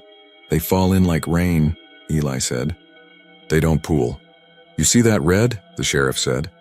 Eli hesitated a hair too long, and then he nodded. The sheriff nodded back once, like a man who had asked a serious question and gotten the answer he expected. He told the kid to go on home and slow down, and he told Eli to be careful because folks were already texting him about the curve like it was haunted. And he did not want folks creeping down here at midnight daring each other to do something stupid. Eli said he would. He went home and lay in his bed and stared at the ceiling and tried not to say the word haunted in his mind. Because once you say a word, it builds a frame the world will use. 3 nights later, a semi caught the line at just the wrong angle, and the driver followed it not to the bend but through it. And the trailer tipped and the cab kissed the guardrail and the front wheels left the road and the whole thing came down like a felled tree. The driver survived. The road did not. The sheriff called Eli before dawn, and Eli stood in the pre-sunlight and watched men in neon and helmets pull a machine out of the ditch with cables that sang. The line sat there white in daylight, red in his memory, and men talked about insurance and skid marks and hours of service while crows took lazy loops above the pines. The town gathered forces in the way small towns do. The priest at St. Dolores walked the curve with a sprig of cedar and a jar of water, and said words that had more to do with the people watching than whatever might be here. A group from the Baptist church stood hands linked and prayed. A woman in a denim jacket pressed a palm to the line and spoke to whoever she believed had died here long ago. A man with a drone took video and posted it to a channel with a skull for an icon. Comments arrived. When the sun went down that night, 5 cars parked on the shoulder and shone their headlights and watched the line gleam red. And 3 of those drivers went cold from the neck down for a moment and could not explain the feeling to themselves later. The sheriff put sawhorses up and sent everyone home with a voice that did not leave room for argument. The district engineer ordered a sandblast. Eli brought the compressor out and put on the hood and the gloves and blew the top of the world off the road. A white storm around him, paint and a little bit of the roadbed itself vanishing into dust and grit that clung to his sweat. When he finished, the line was gone. The asphalt looked like a bruise. He squinted at the curve from up on the truck and felt the relief in his chest like a button popped loose. He went back after dark anyway. He told himself it was to be sure. He told himself things like that when he headed to a place he did not want to be. The sawhorses were gone, the sheriff trusting absence more than barriers. Eli idled into the curve and breathed through his nose and forgot his hand on the wheel. The black bruise of asphalt ran right, unmarked, innocent. His beam swept left and the road looked like any road after a day's work and a night's settling. Then 30 feet ahead something shone. It was a thin line where there should have been none. It did not sit on the surface. It seemed as if light were being given off from within the asphalt itself, a thread glowing the way a filament glows. It was red. Eli slowed to a crawl. The light moved with his car, sly and patient, and he knew then that whatever this was, it did not care about paint. Paint had been its mouth for a minute. The road itself, or what lay under it, had the mouth now. He parked just past the bend and killed the lights. The night rushed in. He rolled down both windows and let the chorus of insects flood his car. He leaned his head out and said nothing. He listened. Far across the lake, someone laughed. Closer, something swam and rippled and settled. A bobwhite called. The small hairs along his forearms rose. He felt watched by the road the way you sometimes felt watched by a field of crows. He went to the diner at 10 and sat at the counter. May poured coffee and asked if he had slept, and he said some. She was the kind of woman who slipped opinions under doors and then stood back and watched what you did with them. She said roads kept history better than any courthouse ever did. Tire over tire made a palimpsest your body could read if you let it. She said when she was a girl, the prison farm had a road crew that walked shackled beside the road, singing so low you could feel it in your throat. She said the old road used to bend harder at the slough, and then they fixed it after a bus crash that the paper wrote about like it was nothing. She thought there were people under the lake who had not expected to be.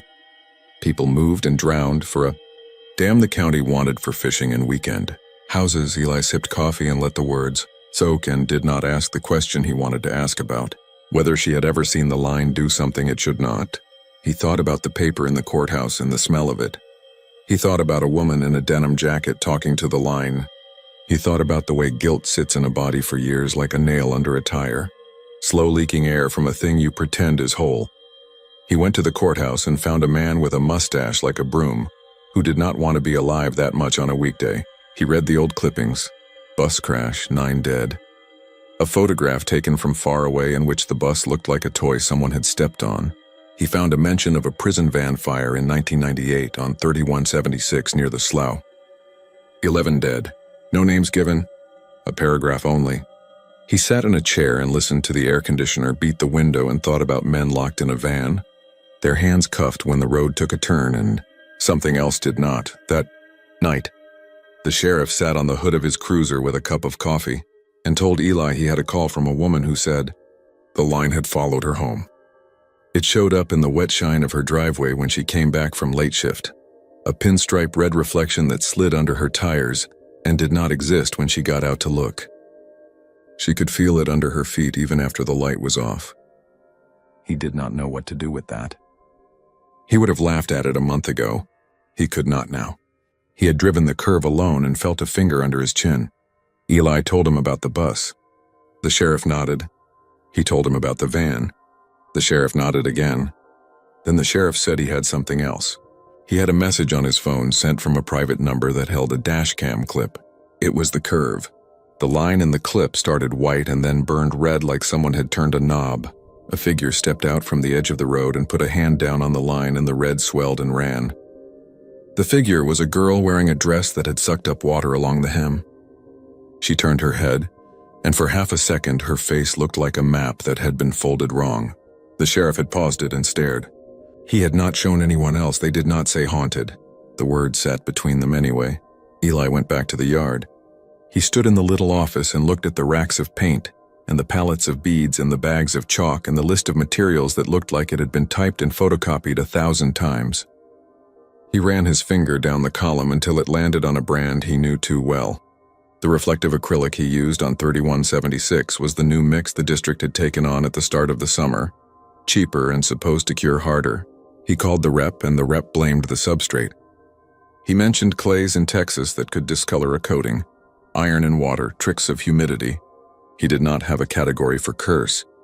Eli borrowed the striping rig after midnight with a quiet the foreman would have called stealing if anyone had noticed. He filled it with black epoxy used to blank out old stripes. He had a plan in the way a man sometimes has a plan to build a door where there is a wall, and only realizes he needed a sledgehammer halfway through. He drove to 3176 and lined up at the start of the curve, and told himself that if he covered the source, the thing would stop using it. He imagined it like a vein he would cauterize. He opened the valve in the machine side and he put down a ribbon of black that glistened like oil. He felt watched from every tree. The frogs had stopped talking. Halfway through the bend, the spray gun wheezed and then coughed and died like a throat closing. He swore and checked the feed and nothing was clogged. He hit the switch again, and the spray stuttered to life on its own. The line that came out was not black. It was red, thick, confident, a perfect match for what his headlights had shown him. The machine hissed and laid it true down the middle where white had been. He stepped back and stumbled, and his boot heel hit the cherty edge of the asphalt and he almost went down. He hit the kill switch and it did not respond. He reached for the fuel cutoff and the lever would not move. The machine pulled forward without him touching it. A slow crawling insistence, the bead gun rattling although there were no beads to throw. He yelled at the night like it might care. The line led the machine the way a magnet leads a needle. It took the curve and kept going toward the lake. It did not care for the road edge. It ran straight over the lip and onto the hard pan of the shoulder, over grass, over clay cracked like old skin. And it held together like someone took a brush to the world. The red did not drip, but it looked as if it should. Eli put both hands on the rig and braced his feet, and leaned back like a man trying to stop a friend from stepping into traffic. The machine weighed 400 pounds and it felt like a child. It rolled along, line steady, his boots dragging twin crescents in the dust. 20 feet from the water he let go because what else could he do? It reached the lapping edge and the red kept going a foot onto the surface as if the lake had gotten solid for it. Then the line stopped on its own, being polite, waiting like a dog at a door. The air smelled like iron. He stood with his mouth open and shut it when he heard the voice. It came from where the red met the dark, from that razor moment between surface and not. It said his name like a person would who had known him long ago in a place where his name felt heavier. Then it said Daddy, and he had to sit down because his legs would not work. He had a daughter in Houston who texted him on holidays because he did not deserve more.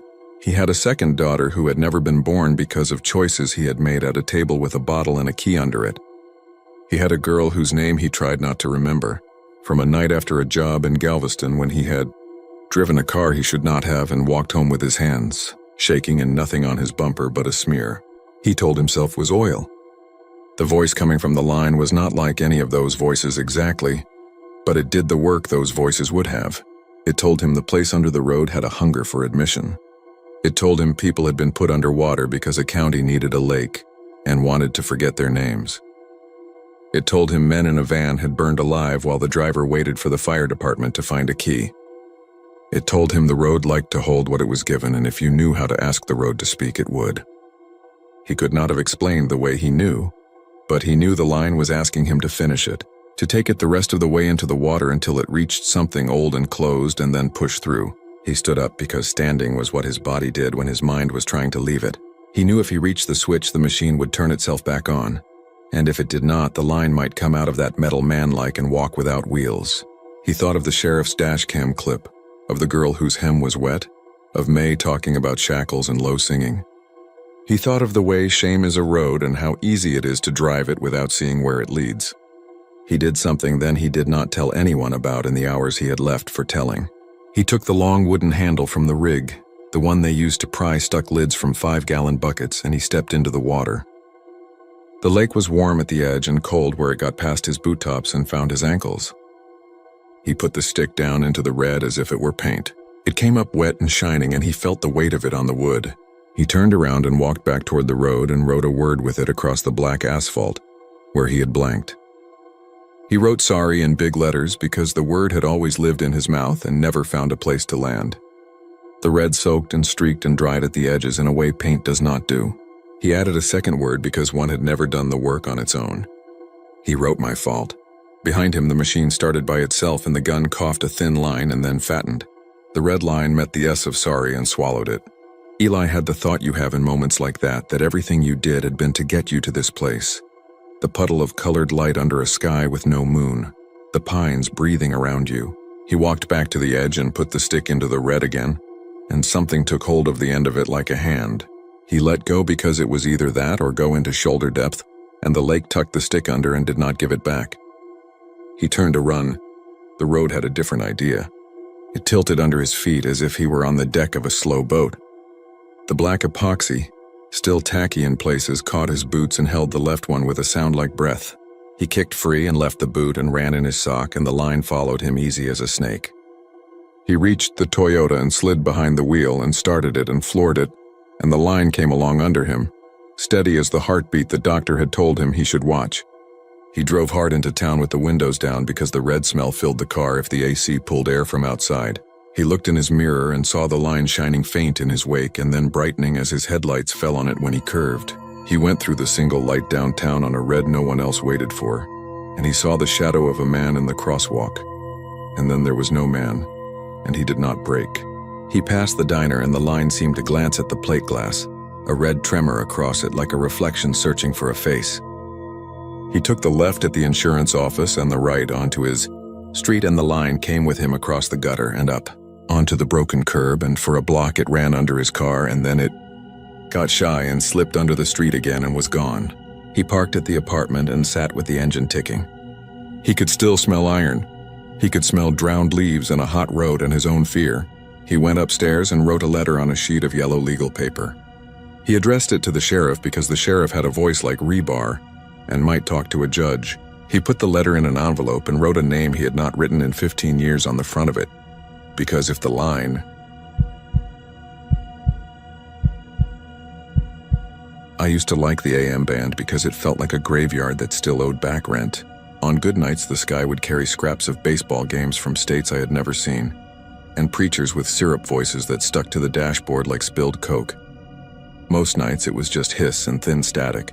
A comfort for a tow operator who kept strange hours in stranger company, I hauled wrecks for a yard outside Lampasas, working the ribbon of US 281 up past Burnett, over toward Marble Falls, sometimes down the hill country to Johnson City, back roads through cedar breaks with the smell of crushed juniper in the air, and dust that tasted like an old coin. You learn the tone of the night. Coyotes have one. Diesel pumps at the all-night stations have another. AM static has its own, a needle that never quite settles. The first time I heard the voice was in August, late and windless, one of those nights when the heat never truly lets go. The cicadas were giving it another go along the fence lines, and the truck's air conditioner rattled like it was losing a fight with a loose paperclip. Near Marble Falls, I picked up a sedan that had rearranged its front end around a guardrail. The driver, a kid with a rodeo belt buckle and stitches across his eyebrow, had already been bundled into an ambulance. I hauled the car to the yard and turned back up 281, the radio set on the empty patch between stations where I liked the quiet hum. It slid into words without warning. No station ID, no stinger, just a man speaking like he was already in your passenger seat. "Good evening, Alan," the voice said, smooth, not deep like the kind of guy who can talk over a whisper of static and make it sound like a train schedule. "You made it past the bridge, good. Keep both hands on the wheel and I'll play your last song." I jerked the wheel without meaning to. The rig hummed and settled.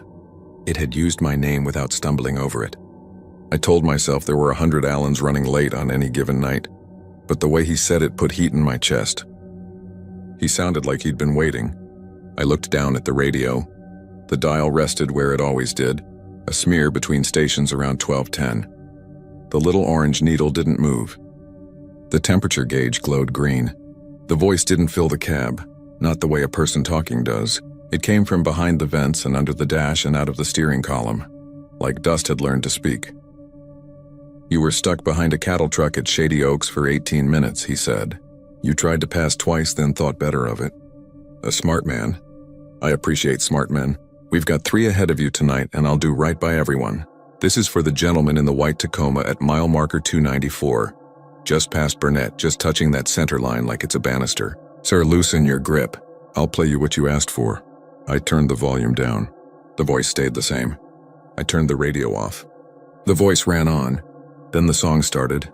Not a station's crisp feed, but something tinny and tired. The way music sounds from a neighbor's bathroom fan through 2 walls. I recognized it 20 seconds in. Not from the tune so much as the way an old memory makes your skin feel wrong. The song had played at every school dance I ever got dragged to. The Tacoma's taillights showed far ahead, wavering at the line like the voice said. The beat worked under my own tires. My mirrors hummed. The night seemed to sift itself, little particles of static becoming a rhythm. I'm not a superstitious man, not more than anybody who works at night has to be.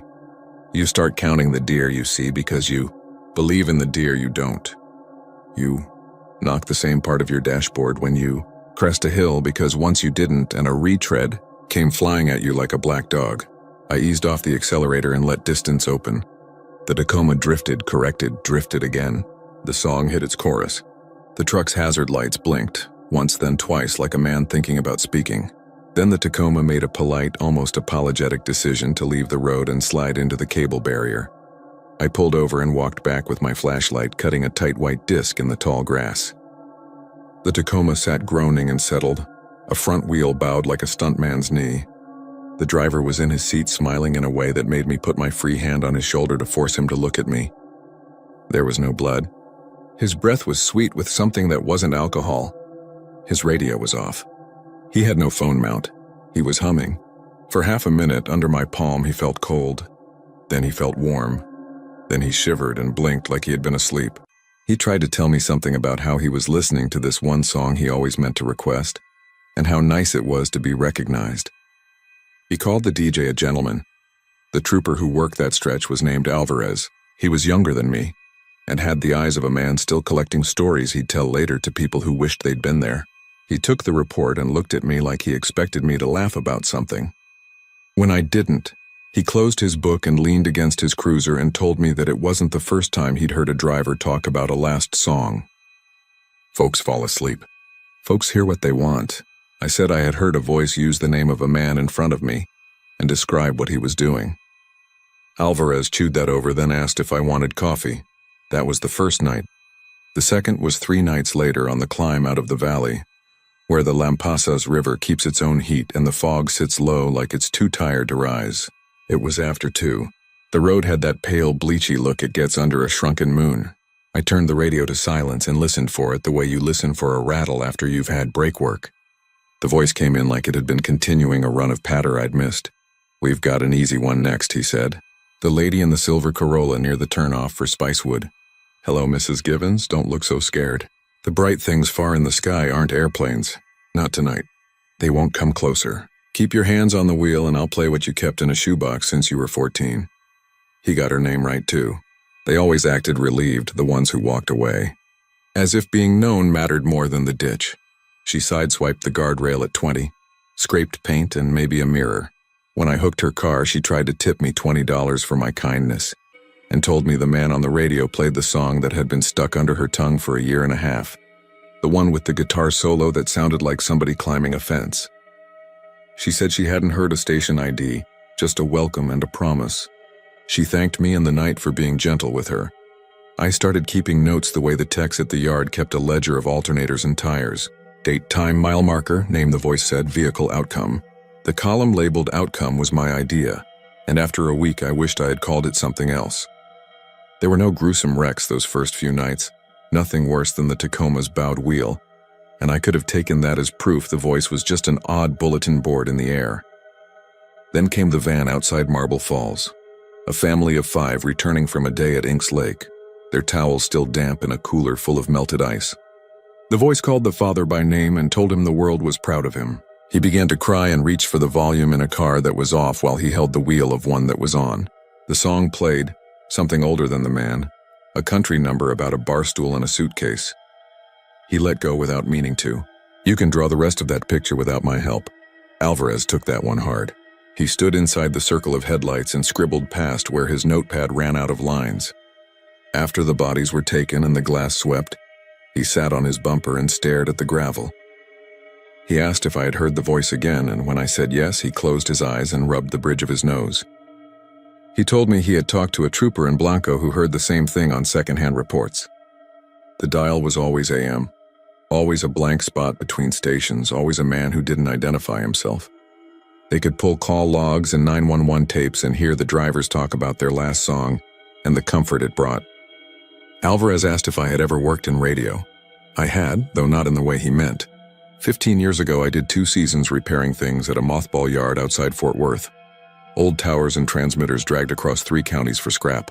That was after I married Lainey and before she got her second on-air job, the afternoon slot at a low-watt station near Llano that piped top 40 into ranch kitchens and office lunchrooms. She had a voice you wanted to lean toward. I remember the first time I heard her say her own name between songs. I was changing a tire in the heat and she said it, and it sounded like a stranger you hope becomes a friend. And I fell in love with her again right then. The drunk that took her was not part of any broadcast. Someone told me afterward his radio was off, which for some weeks felt like a separate cruelty. I didn't tell Alvarez about Lainey then. I told him about the way AM carries at night, the skywave and the skip. He nodded and let me go, and I drove home on 183, keeping one hand on the ignition in case the truck decided to hum a song I couldn't bear. When I parked, I turned the radio all the way down and turned the truck off and then listened to the air inside the cab with the door open. My yard was quiet. The neighbor's dog gave me one annoyed bark, the polite kind. The voice didn't follow me inside. I have a garage with a pegboard that still holds the outline of a life I thought I'd end up keeping. Lainey's headphones hang from a hook. Her foam ear pads cracked like riverbeds. The condenser microphone she bought with her first real check waits in its box with the plastic still around the mount. I took it out and set it on my workbench and told myself I was being an idiot. I told myself there had to be a transmitter, and if there was, a direction finder could point as neatly as a weather vane toward a storm. I went online and bought a cheap loop antenna and a kit somebody soldered together in a garage that claimed to find hidden bugs. It arrived in a box that smelled like a spice rack and glue. I tuned it to the empty place where the voice lived and drove. I drew circles in the dark from Marble Falls to Burnett to Lampasas to Johnson City. The kit sniffed at the night and wagged in too many directions to mean anything. The voice dipped and rose as if it were part of my breathing. Once it faded enough that I thought I had gone out of range. I stopped on the shoulder south of Briggs and turned the radio off, and felt a physical relief in my shoulders. Then he said my name again, and it felt like a hand closing around my wrist. "You're stubborn, Alan. It's a virtue until it isn't. I have you scheduled for later, but if you're eager, we can move you up. Be polite and patient and let me finish with the others. They've been waiting a very long time." I told the empty cab to go to hell. I said it out loud. A burst of AM hiss rose as if I had blown into a microphone.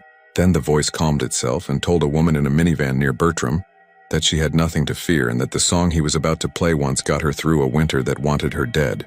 I sat with my jaw tight and listened to her get off at her exit without mishap, and for a minute I allowed myself to believe maybe the voice was a help. Then he said it was time for a man named Porter with a Harley outside Hyco, and I pulled back onto the road hard enough that my toolbox clanked. That was the night I brought Lainey into it, or she brought herself. I don't pretend to know. I was near Buchanan Dam when the voice took a breath and said my last name in the tone you use when you're about to deliver a punchline or a verdict. He said my wife's name with an ease that made my face go hot. He said he remembered her show, Afternoons, the way she used to announce the weather for ranches that didn't want to hear the same Lubbock temperatures read off 3 times in a row. He said she was good and she would have been better if she'd had more time. He said the song she played every Friday at 4 had been tucked in my head like a newspaper, folded around wet flowers, and would I like to hear it?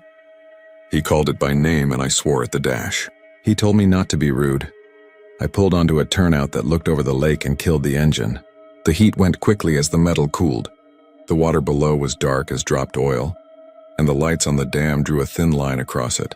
The first bars of the song began, low and crackly, and I very nearly threw the radio out the window even though it wasn't the radio playing it. I told myself a trick gets its power from your participation. Don't give it that. Let it talk into the night and walk out of it. Let it spend itself on the road. I got out and stood with my hands on the hot hood until it cooled enough to be a surface instead of a warning. The song played to the end. The voice cleared his throat like a man with a cigar in his hand and said he'd be back after a quick word. "From who?" I said loud enough that a small animal near the guardrail took it upon itself to go into business elsewhere. "From the sponsor," he said. "From the dark. From you, if you prefer." I didn't sleep that day. I lay on my back with the fan making a slow, rhythmic complaint, and I thought about the way the voice had chosen to say certain things, like he liked rolling them around. The mention of sponsors, the way he called the road like a bingo card, mile markers and particular cars described with affectionate detail. I took the microphone out of its box and placed it on the kitchen table and made a sandwich I did not eat. Around 3 in the afternoon, when the street had reached the sleepy heat that makes asphalt smell like a memory of thunderstorms, I looked up the old station where Lainey had worked. The call letters had changed and changed again, and then been sold to a guy with a telecom LLC out of Dallas who maintained a website with dead links and a photograph of a transmitter, building that was not the one Lainey had driven to every day. On a forum printout buried in my closet, I found mention of KXLB's original tower site on TX29, a few miles east of Burnett, sold off after a flood undercut access. An engineer named Cal said the ATU was toast, and the ground system in that soil had always been lousy. He said if anyone tried to run a stick there in summer, the thing would arc like a fence in a lightning storm. I took the loop antenna, the bug finder, a pair of cutters, and a coil of copper strap and told myself I was going to find a physical thing. Because physical things can be traced and touched and broken. The road out to the old site was half caliche and half ruts. Pale dust that hung behind the truck like a bad decision. A pair of crumbling concrete pads sat under a stand of hackberry trees. The pad where the little transmitter building used to be and the pad where the tuning unit squatted. When KXLB bought it used and claimed it was new, somebody had dumped a couch and a cracked fish tank and a desk with its drawers torn out. 2 lengths of fence post jutted up from the ground where the tower legs had been. The copper strap running to the counterpoise grid had been scavenged a long time ago. If a man wanted to put 1,000 watts on the air from here, he would need a generator and stubbornness and a liking for arson. At the very edge of the clearing, the air sang a little. Not loud but insistent, a filament stretched between 2 fingers. The bug finder's meter ticked. My loop nudged right and then left and then toward a spot that was nothing but high grass and footprints from a time I couldn't date. From the grass rose a stack of cinder blocks and atop them, sat an aluminum platter like a lazy Susan with a copper coil that looked hand-wound. If you've never seen a loading coil in a cheap antenna tuner, you haven't had the pleasure of seeing a lie turned into a machine. It was shoddy and small and entirely wrong for any real station. But the air around it had that faint impressed order that a good electrician can sense when walking into a room where something is working hard behind a wall. "Don't touch that," said the voice, "please." It took a very long time to get it to work without burning. I stood there a long time, not because the voice told me to, but because the coil made my teeth ache in a way I couldn't explain. I took a step toward it and the song came back on. Not the Friday one, but another. The one we danced to at our wedding with a DJ who arrived late and left early. It smelled like cake and dust and hairspray and my father's aftershave, and it came from the ground and the sky and the hinge of my jaw. I took another step and the voice sighed like a disappointed teacher. "Alan," he said, "what would Lainey have said about breaking other people's toys?" I don't know if it was his use of her name or my own embarrassment at freezing in a field like a man surprised by a garden snake, but I moved. I went past the coil and snapped the copper with my cutters and felt a sting in my palm like a bee with a personal grudge. The air went quiet. The song fell off the face of the earth. I wanted to fall over with it. My legs had the wrong amount of you in them, and I sat down on the couch with the springs like an accusation. The loop antenna lay in the grass looking too silly for the fear it had made me feel. It stayed quiet for 20 minutes. In that time I became ridiculous enough to start believing I had done the thing. I took a photograph on my phone I would never show anyone. I stood up and brushed dust off the back of my jeans. The voice came back like a man tapping you on the opposite shoulder from the hand he plans to shake with. "We have contingency," he said, almost gently. "It is unkind to make the world work harder than it needs to." "You could explain yourself," I said. "You could tell me what you are." He sounded honestly surprised. "I am a radio DJ," he said. "That's what I am when I am at my best. Some of us get stuck being which thing we were last. Imagine being a warning triangle for 100 years. Imagine being a seatbelt that never once caught. This is better. People love their songs. They walk toward them, they die," I said. "We all do. I help them hear what they ask for." "You make them ask," I said, and then stood because I realized we had company. On the far lip of the clearing, a man stood with his hands in his pockets. He looked like someone you see in a hardware store photobombing a display. Ordinary in a cap with a posture like he lived in his shoes. He raised one palm and then took it down. It took me a second to understand he was not quite here. He seemed made of light that refused to commit.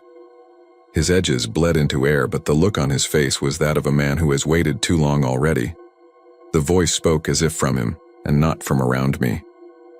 He said the man's name, which was Gordon. He told him there was a daughter in Kingsland who would play a certain song for his grandchild one day, and it would be nice if that were the first time she heard it. Gordon's mouth moved. I heard nothing.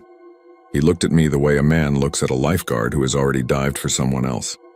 He turned and walked toward nothing and became nothing before he reached it. The air he left behind had a weather to it, like a place where two roads met. I did not touch the coil again. I left it sitting crooked on its blocks like a cheap throne.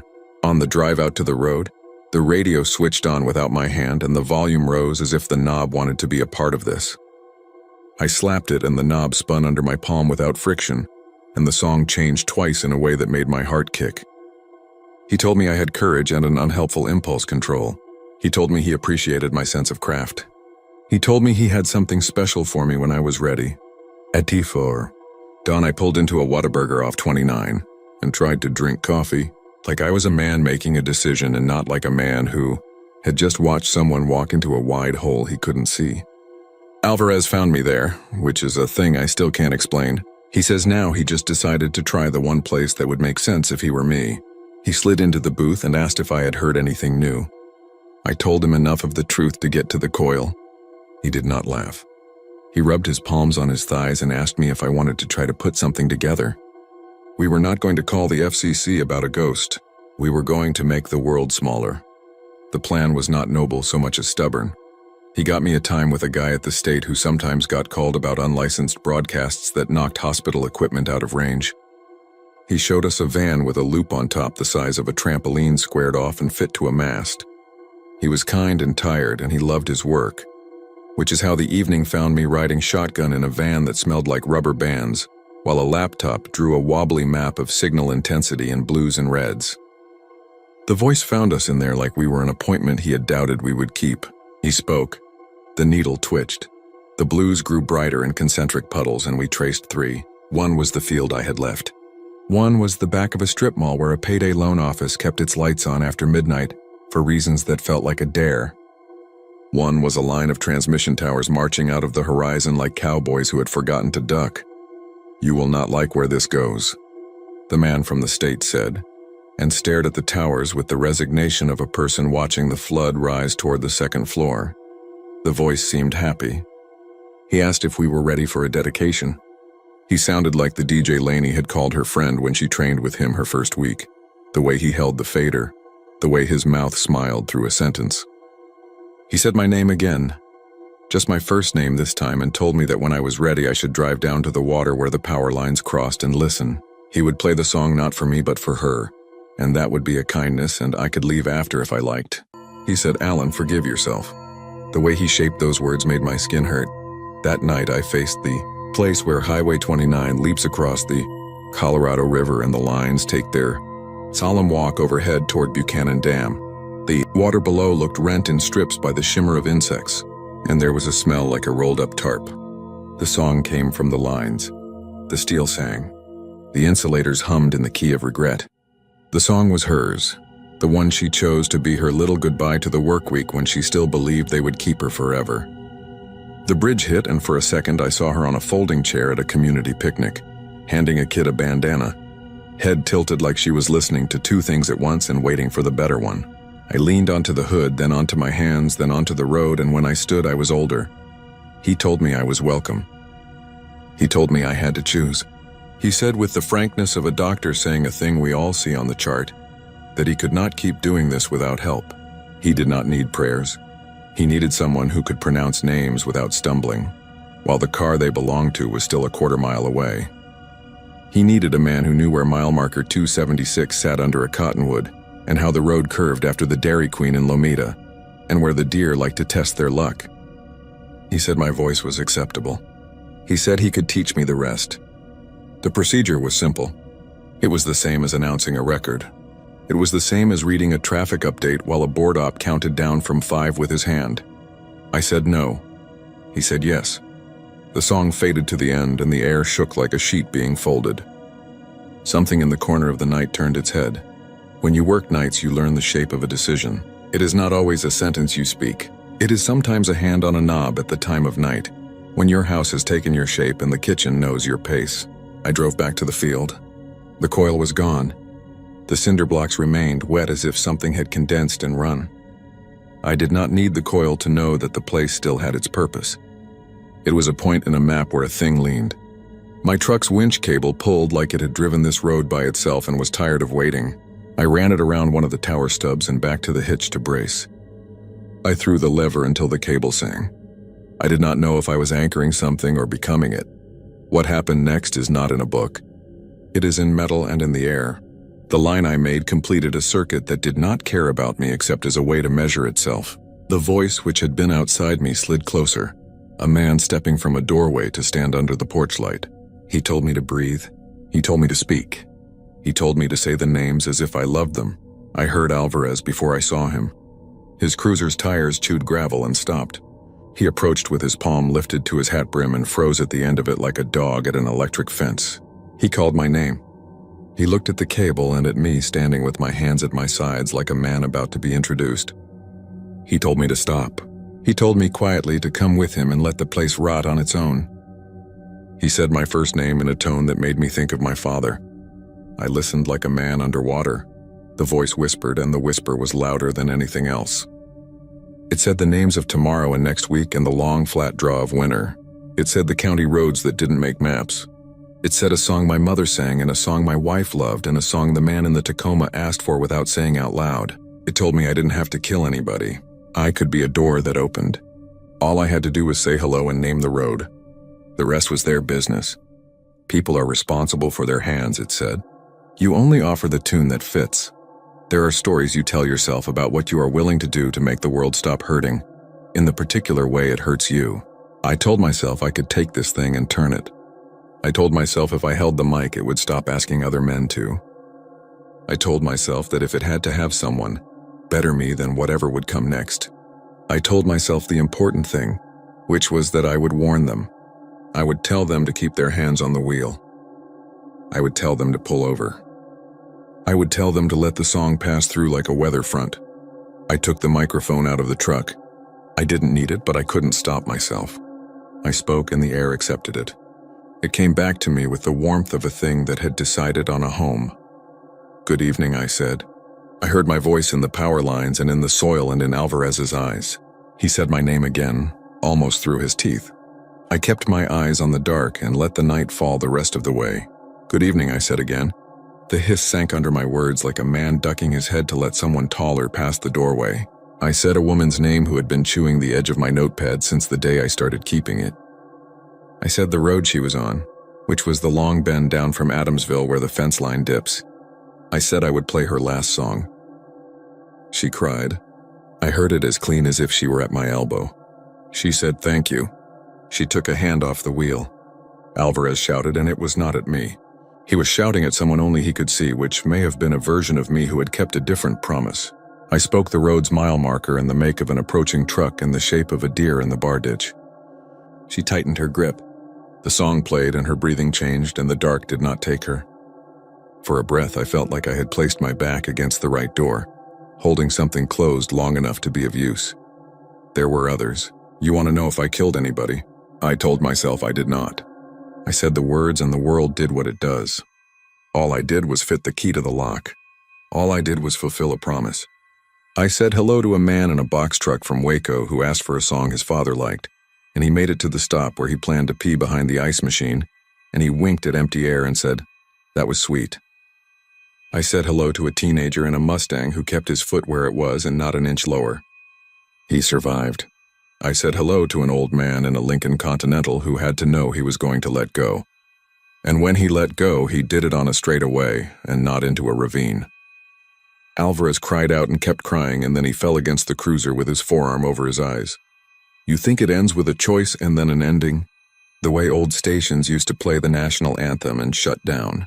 That is not how it is. It is a day shift that never sees the sun. It is a mic that no one else agreed to touch, if you still believe me. The voice that was here before me is still here.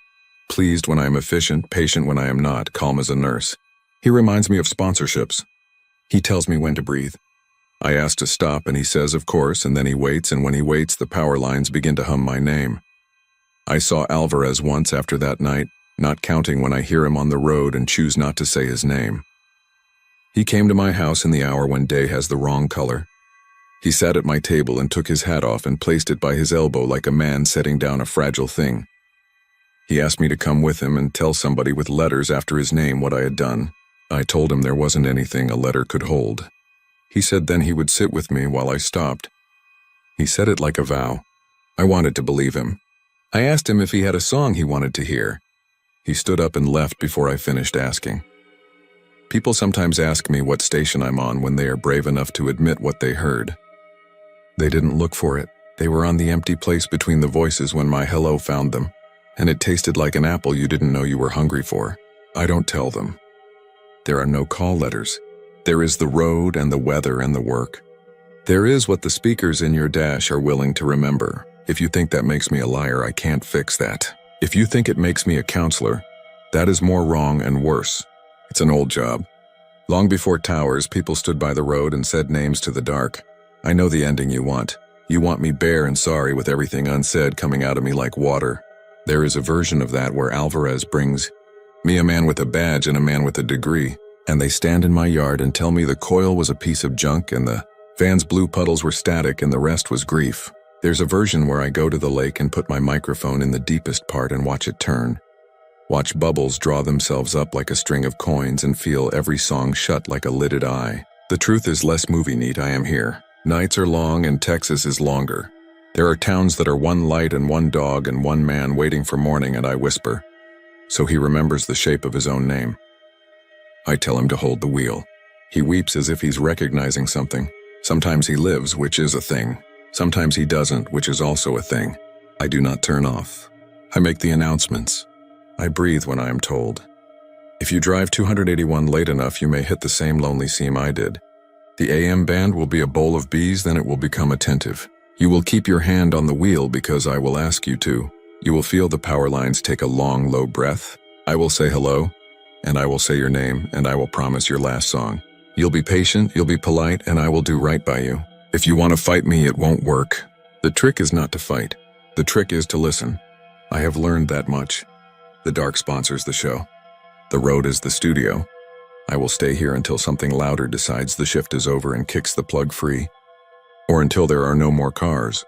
Or until I have said the last name I meant to say, which I suspect is the one I'm speaking now, while you decide whether to take the next exit and sit until the sky lightens, or to stay with me a little longer while I queue up what you've been carrying, and pray that you keep both hands where they need to be.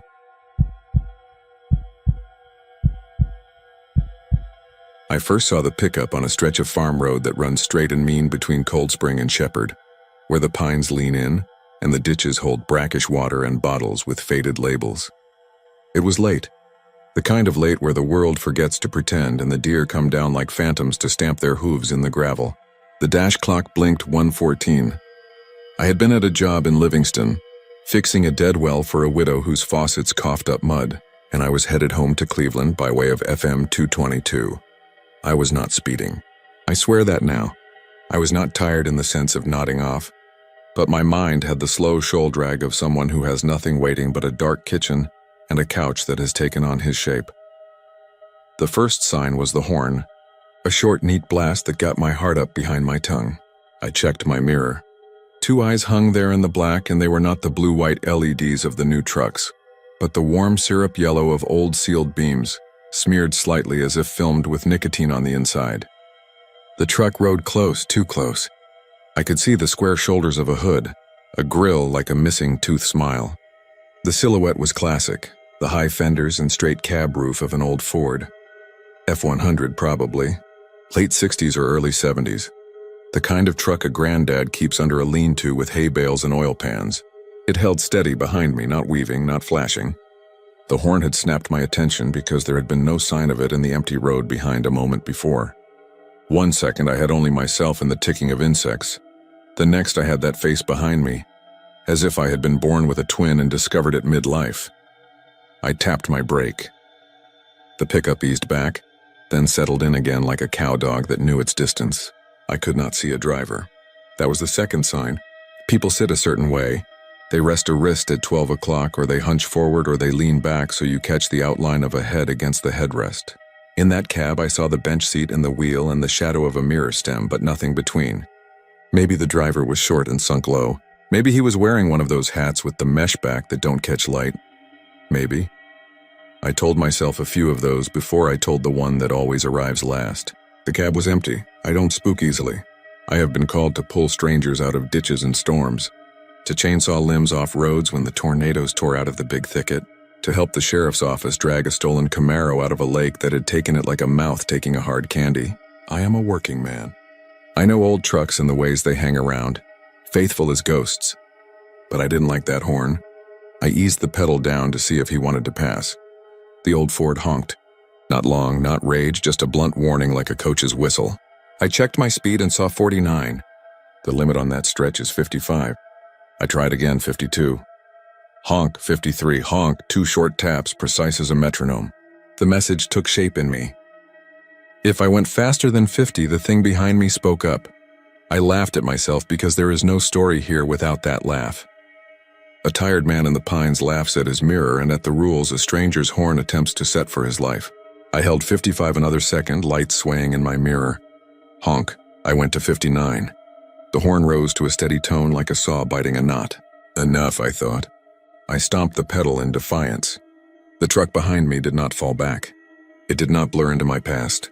It held the exact same space behind, close enough for me to see the scabbed chrome of its bumper, the hitch ball scoured silver by chains.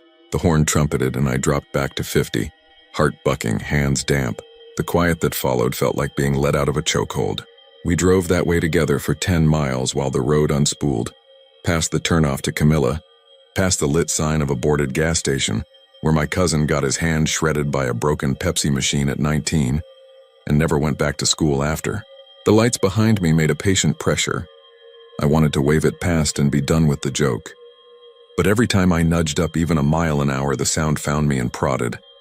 At the junction with Highway 59, I could have gone left toward Shepherd and the fast convenience of the overpass and the bright island of a truck stop, but I kept straight, and if you ask me why, I will shrug. I told myself I didn't want a trooper's attention. I told myself I didn't want bright lights. The truth is uglier.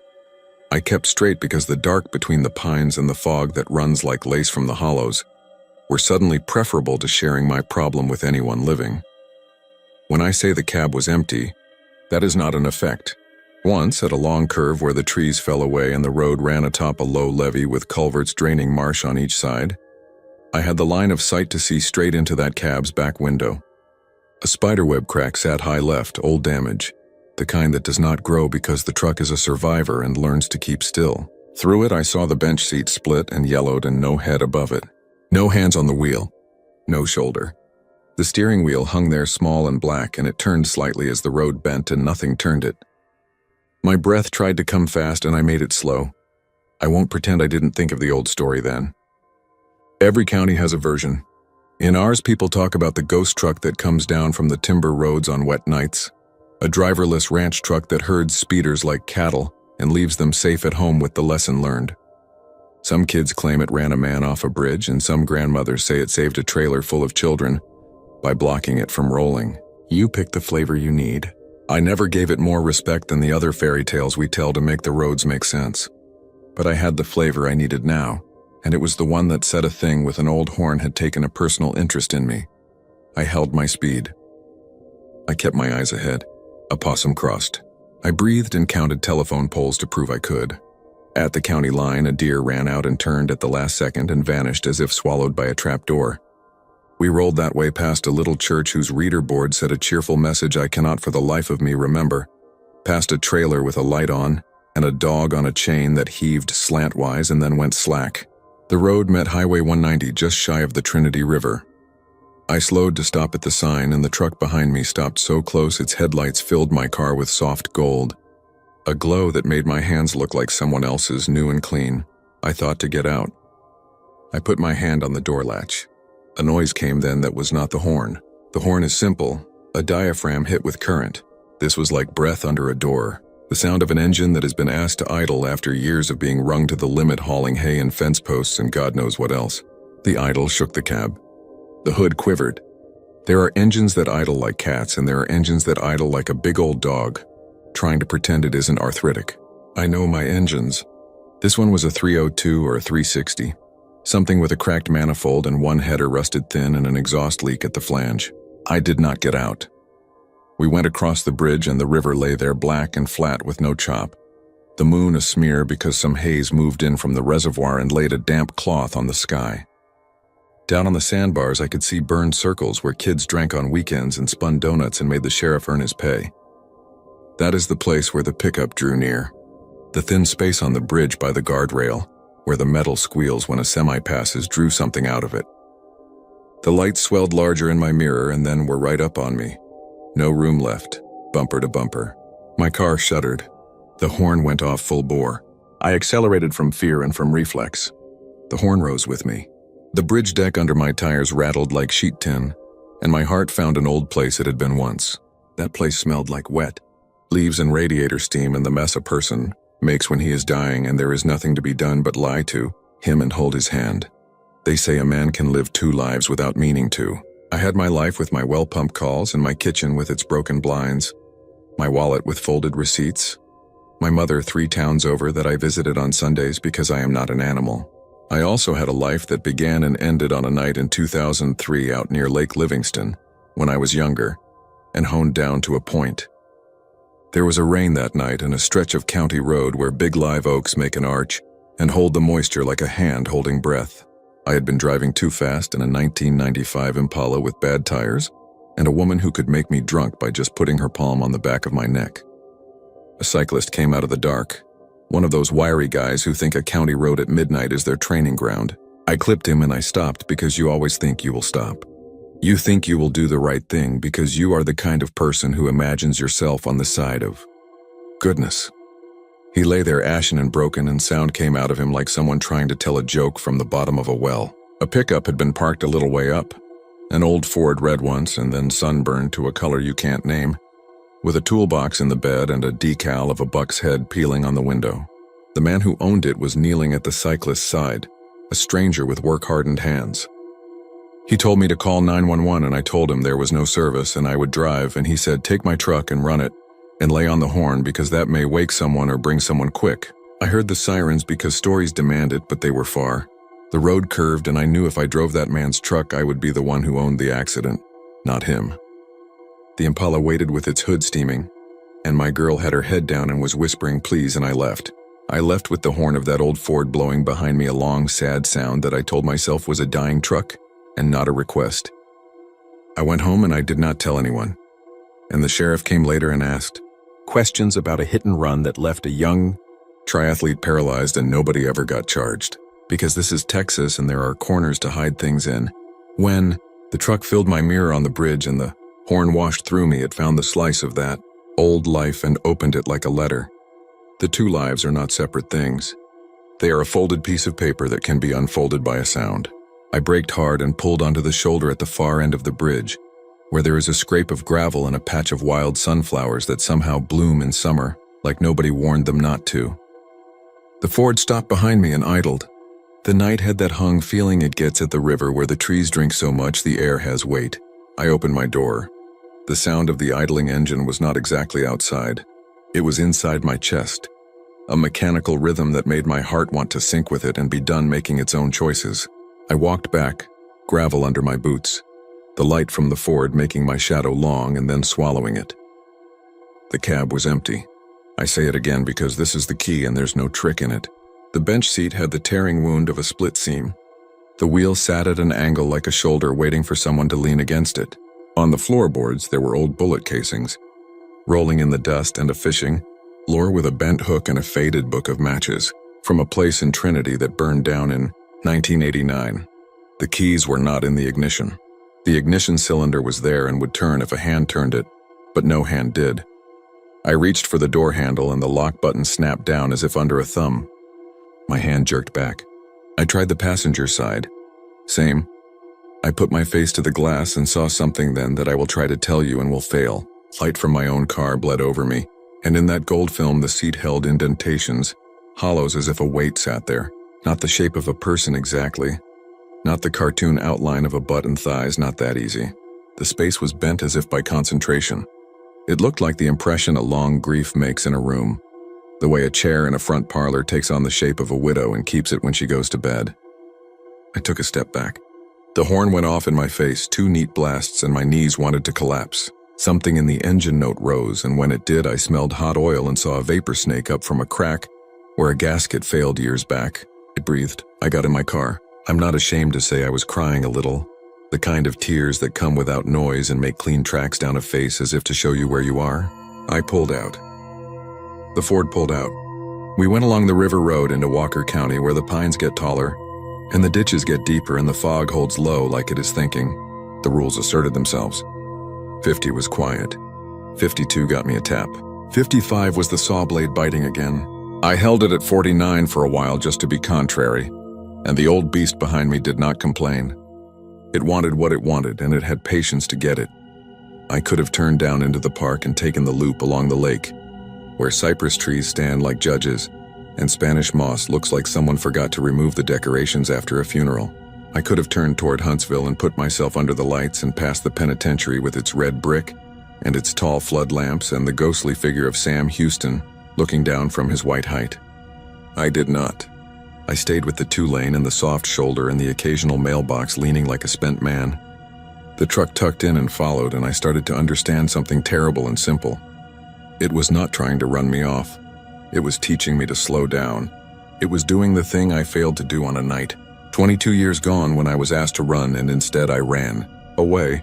They say your mind can break and steam will come out and a piece will keep going while the rest sits there on a stump and smokes a cigarette and does not care. I drove with that possibility sitting in the passenger seat acting like it belonged. We crossed a cattle guard, and something about the clang under my tires shook a story loose. The Ford had belonged to a man named Harlan Dietz who worked for the county mowing right-of-ways. He was nobody, and he was well-liked because that can be the same thing. He had a wife who took bowling serious and a son who joined the army and came back without a taste for small talk. Harlan carried a leather belt with his name stamped in it, and the pickup he loved carried fence staples and barbed wire, and a bag of sunflower seeds. People remembered that much. He was the one who slid in under a rain-slicked cyclist in 2003 and held his head and said, "Keep breathing," and then someone took his truck and never returned. It and the cyclist moved away after rehabilitation to a city that had bike lanes and beer that did not come in a pitcher. Harlan died 2 years later of something in the brain that turned a man you nod to at the feed store into someone you hide from. His wife moved to her sister's in Liberty. The truck was seen twice after that, once trailing a teenager with a jacked-up ram like a patient dog, once sitting by the river with its hood up, steam lifting as if it had just arrived from a long way that isn't on a map. I did not look any of that up. The road told it to me, and I believed because belief was easier than whatever lay behind it. We passed a sign for a lake road and the moon pulled itself free of the haze and I could see the ripples like skin. The horn came again and I looked down and saw 51 and made it 50. The horn eased back into the engine and became part of the idol, a presence in the bones. There's a place outside of New Waverly where the road opens into 4 lanes and the temptation to fly comes on like a dare. People walk their dogs there in the evenings and the air smells like smoke from little burn piles and sometimes like that sour sugar from the mill.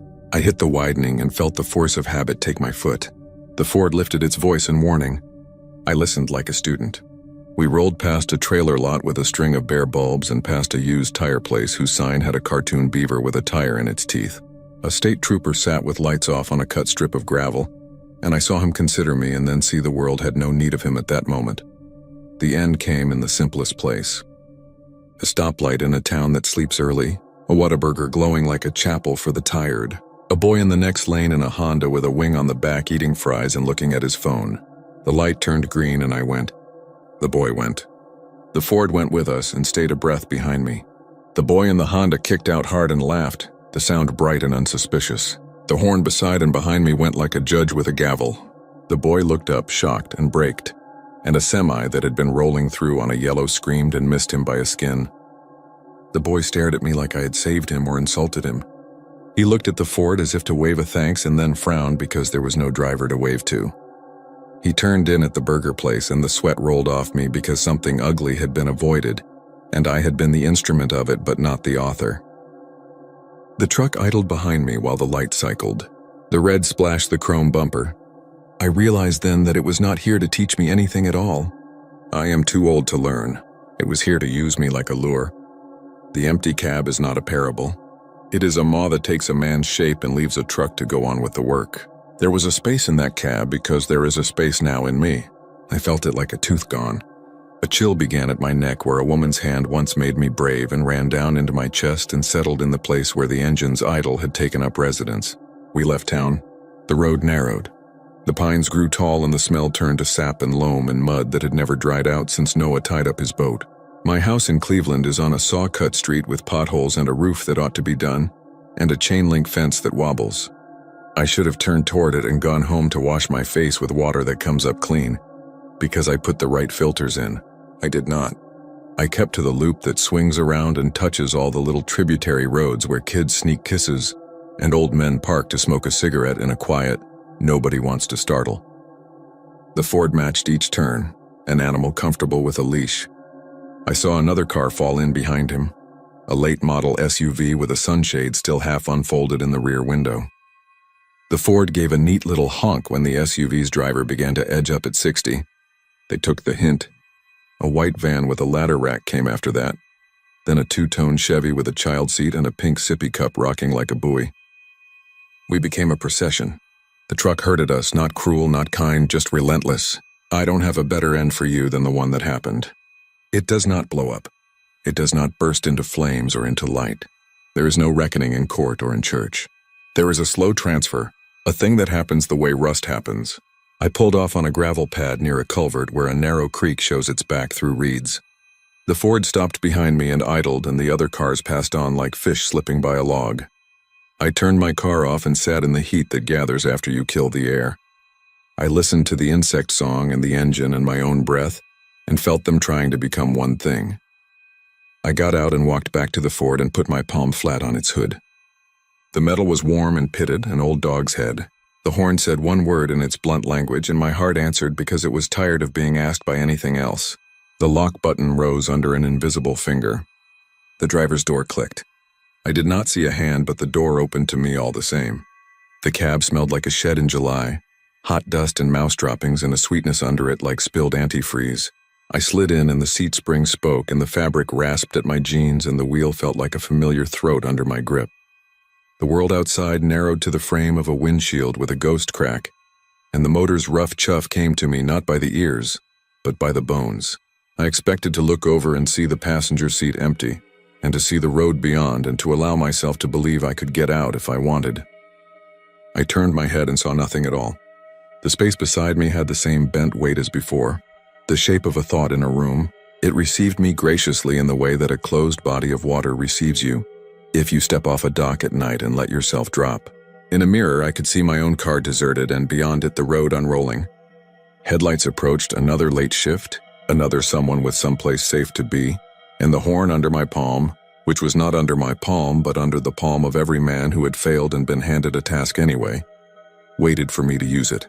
I am telling you this with my mouth and with the mouth of a horn that speaks one word well. If you go too fast at night in East Texas and you feel the nudge behind you and hear the sound, hold your speed where the old ways want it. You won't see me, but I will be there and I will be patient, and if you push, I will speak. And the word will find the soft place you keep hidden and press. The pickup rolls, the cab is empty to your eyes, and the little town lights string along ahead like bait on a line. I had 2 lives and now I have 1. It idles, it breathes, it stays just behind you and it does not tire. The first time I heard the crying was a little after midnight on a Thursday. The shoulder dark as a closed eye and the heat still lifting off the asphalt in pale streaks like steam you could smell. The highway number on the green sign said 45, which to most folks means Houston or Dallas depending on your aim. But to me it's the frontage roads and bar ditches and culverts and the low stitch of mesquite running from Ennis to Huntsville. I was alone in the cab of my wrecker. Windows down so I could listen for a radiator on its last sigh or a driver stomping through the weeds. And I was chewing on a toothpick that had splintered down to a nail. I had just hauled a totaled Camry out of a median near Corsicana, and my hands smelled like burned fan belt and gasoline, and the night was holding a line of cricket songs so steady it felt like somebody had threaded through my ears and tied a knot. The cry cut through that thread like a blade. Not a cat, not a coyote pup, not some mockingbird doing a trick. It was an infant's voice pushed through a throat too small for the size of the panic behind it. I eased onto the shoulder, blinkers tapping at the night, and the cry came again from the ditch, almost drowned under the wash of a semi-hammering past with a load of pipe. My flashlight took a second to find its nerve. Then I edged down the slope, boots sinking in soft mud that pressed up water smelling like rust and decayed grass. The Johnson grass rose to my waist and the little trickles running through the ditch looked black. It gets that way late when the sky stops sharing. I called out, because that's what you do even when your stomach is already turning. And then I shut up because there was no point in giving shape to fear with your own voice. Another cry came from the culvert where the ditch dipped beneath the frontage road and spit into a creek beyond. I stepped around a beer bottle half buried in the muck and pointed my light into the culvert. All I saw was rippled concrete scum and a dead turtle wedged in a broken grid. When I backed out, I almost tripped over it. Blanket, white with little green frogs stamped along the edge, soaked through and shining like it had been dragged from a bath. When I put my hand on it, the heat was a shock. Not warmth from the night, but something stored, the way a fresh biscuit holds the oven in its belly. I picked it up, squinting into the grass around me, certain that a woman would push through from the dark and accuse me with a voice that would sharpen into words. No one came. No car was parked nearby. The black breeze off 45 did not bring any human scent. Only the motor oil from my wrecker and the sweet rot of ditch water that had sat under too many suns. The blanket cooled in my hands as quick as a breath, and I suddenly felt stupid standing there. A grown man listening for a baby like some fool who hasn't learned that coyotes will do anything to eat. I took the thing up to the truck and laid it behind the seat. I told myself I would swing by the sheriff's office in Fairfield and drop it with a deputy, and let them deal with whatever mess had started and would surely bleed over into paperwork. Then I drove without putting the radio on. the wind pulling the sweat out of my shirt and the human part of the night returning one small sound at a time, like a band tuning up. Before I hit the exit for Richland, the crying started again, faint as a timer in another room. I pulled over so hard my seatbelt burned my shoulder. It was coming from behind me. The blanket lay where I had left it, still damp, a bead of water trembling on one edge like a tear. I touched it and the heat licked my palm. I pressed my hand flat and felt a vibration through the fabric, a tiny rhythm you could almost call a heartbeat if you were inclined to lie to yourself to keep your courage together. I sat there until the rhythmic shudder slowed and went away, and when it was gone I had two choices that I understood by feel. I could throw the blanket out onto the highway and watch it crumple in the wash of 18 wheels until it became someone else's problem. Or I could fold it and carry it and pretend I was the kind of man who looks after what he finds. I kept driving. No more cries came. At the station, I dumped it on the counter and told the night clerk, whose name was Tim, and whose eyes always looked as if they had just lost a staring match with a fluorescent bulb, that I'd found it and heard something and probably it was nothing. He picked it up like it might slap him. It was cold by then, heavy with water. The smell of it sticky sweet like spilled formula left in the Texas sun too long. He said he'd call it into the sheriff and he asked me if I wanted to wait and make a statement. I said I had another call and then I went out to the truck and sat there for a full minute with my hands on my knees, feeling for the word to put on the empty place that was opening under my ribs. There wasn't one yet. A thing like that wants its own time. The calls started to come in over the next week. I knew because dispatch is 3 doors down from the bay and sometimes they put the 911 audio on speaker to keep an ear on a developing scene. Drivers talking too fast or too slow. A woman sobbing and saying she could hear a newborn and did anyone know what mile marker she was at, because everything looked the same. A man who managed a steady tone but breathed like he was running and said he had found a blanket and no, there was no one else around. And then while he was on the phone, he tightened with a small noise in his throat like he'd been pinched and he said he could feel it.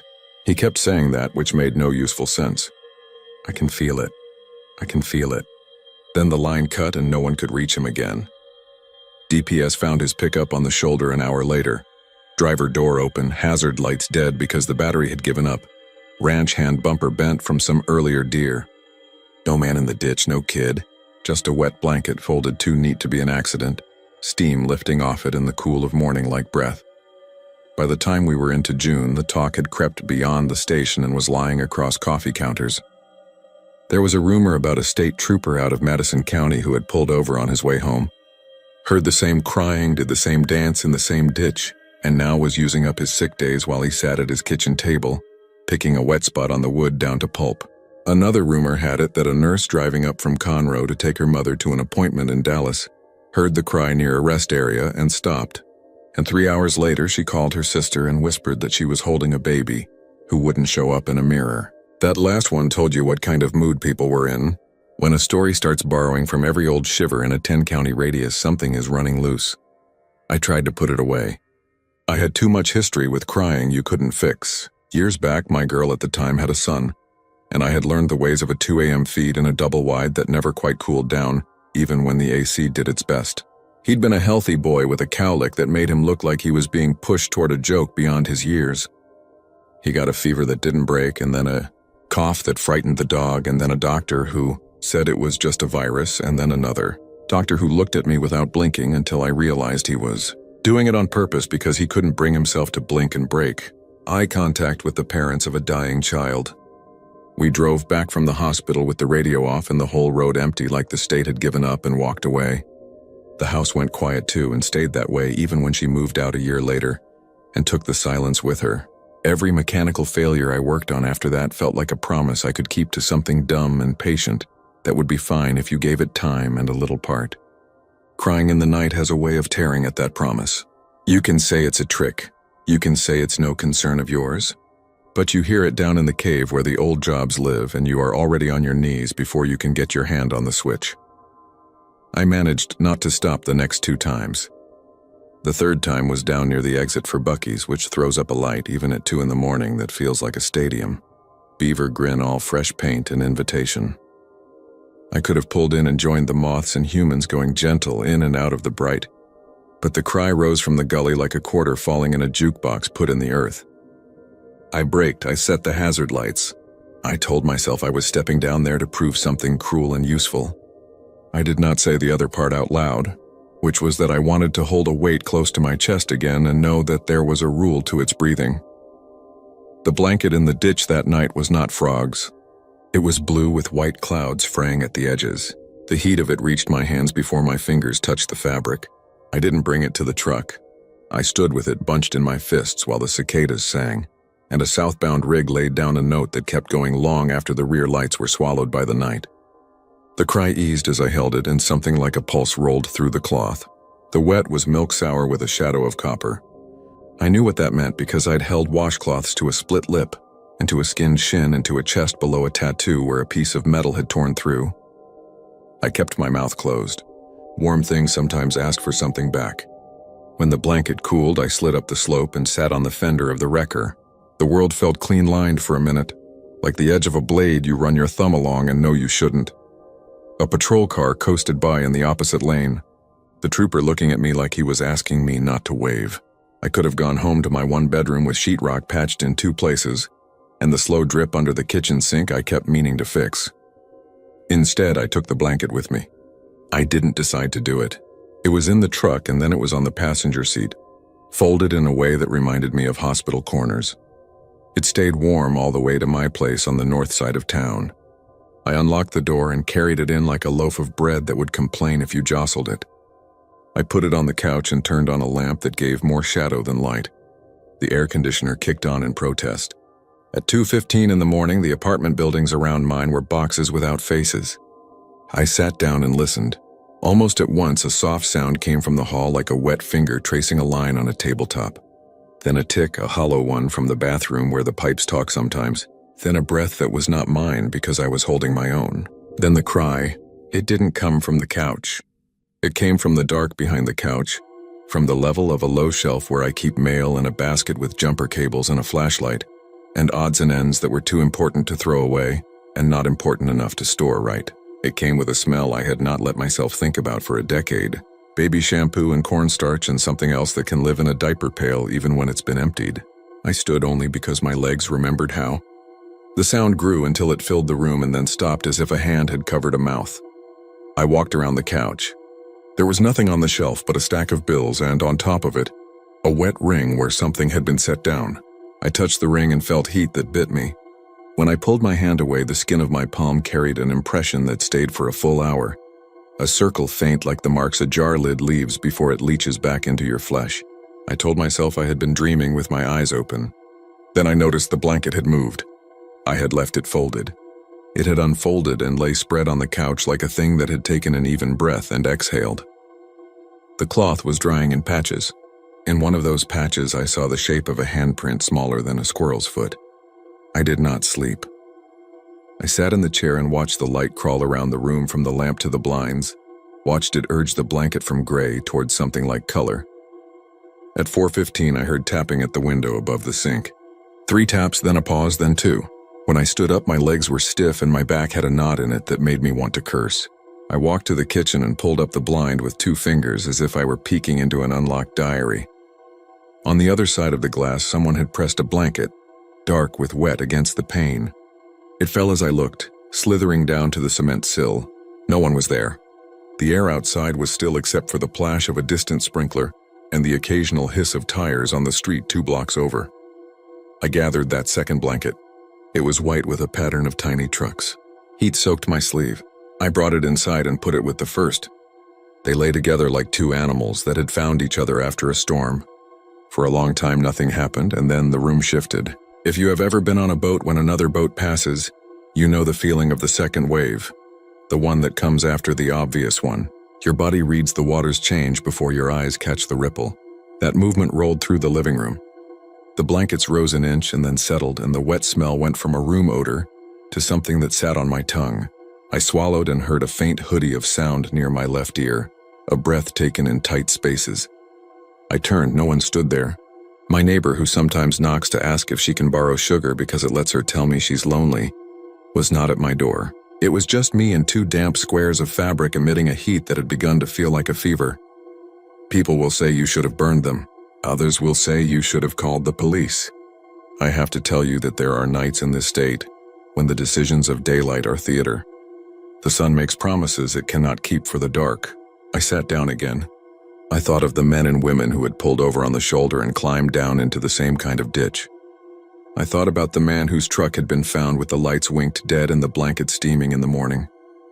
I thought about my boy and the bottle warmed in a mug of hot water, and the way he had folded his mouth around the rubber and shut his eyes like he was boarding a train. I thought about the culverts under 45 that carry not only water but stories and things too small to show up on a map but big, enough to change the angle of a life. The cries came in waves through the next 2 days. Not from night air or highway, but from rooms inside me where the past is stored. I tried taking the blankets to the station.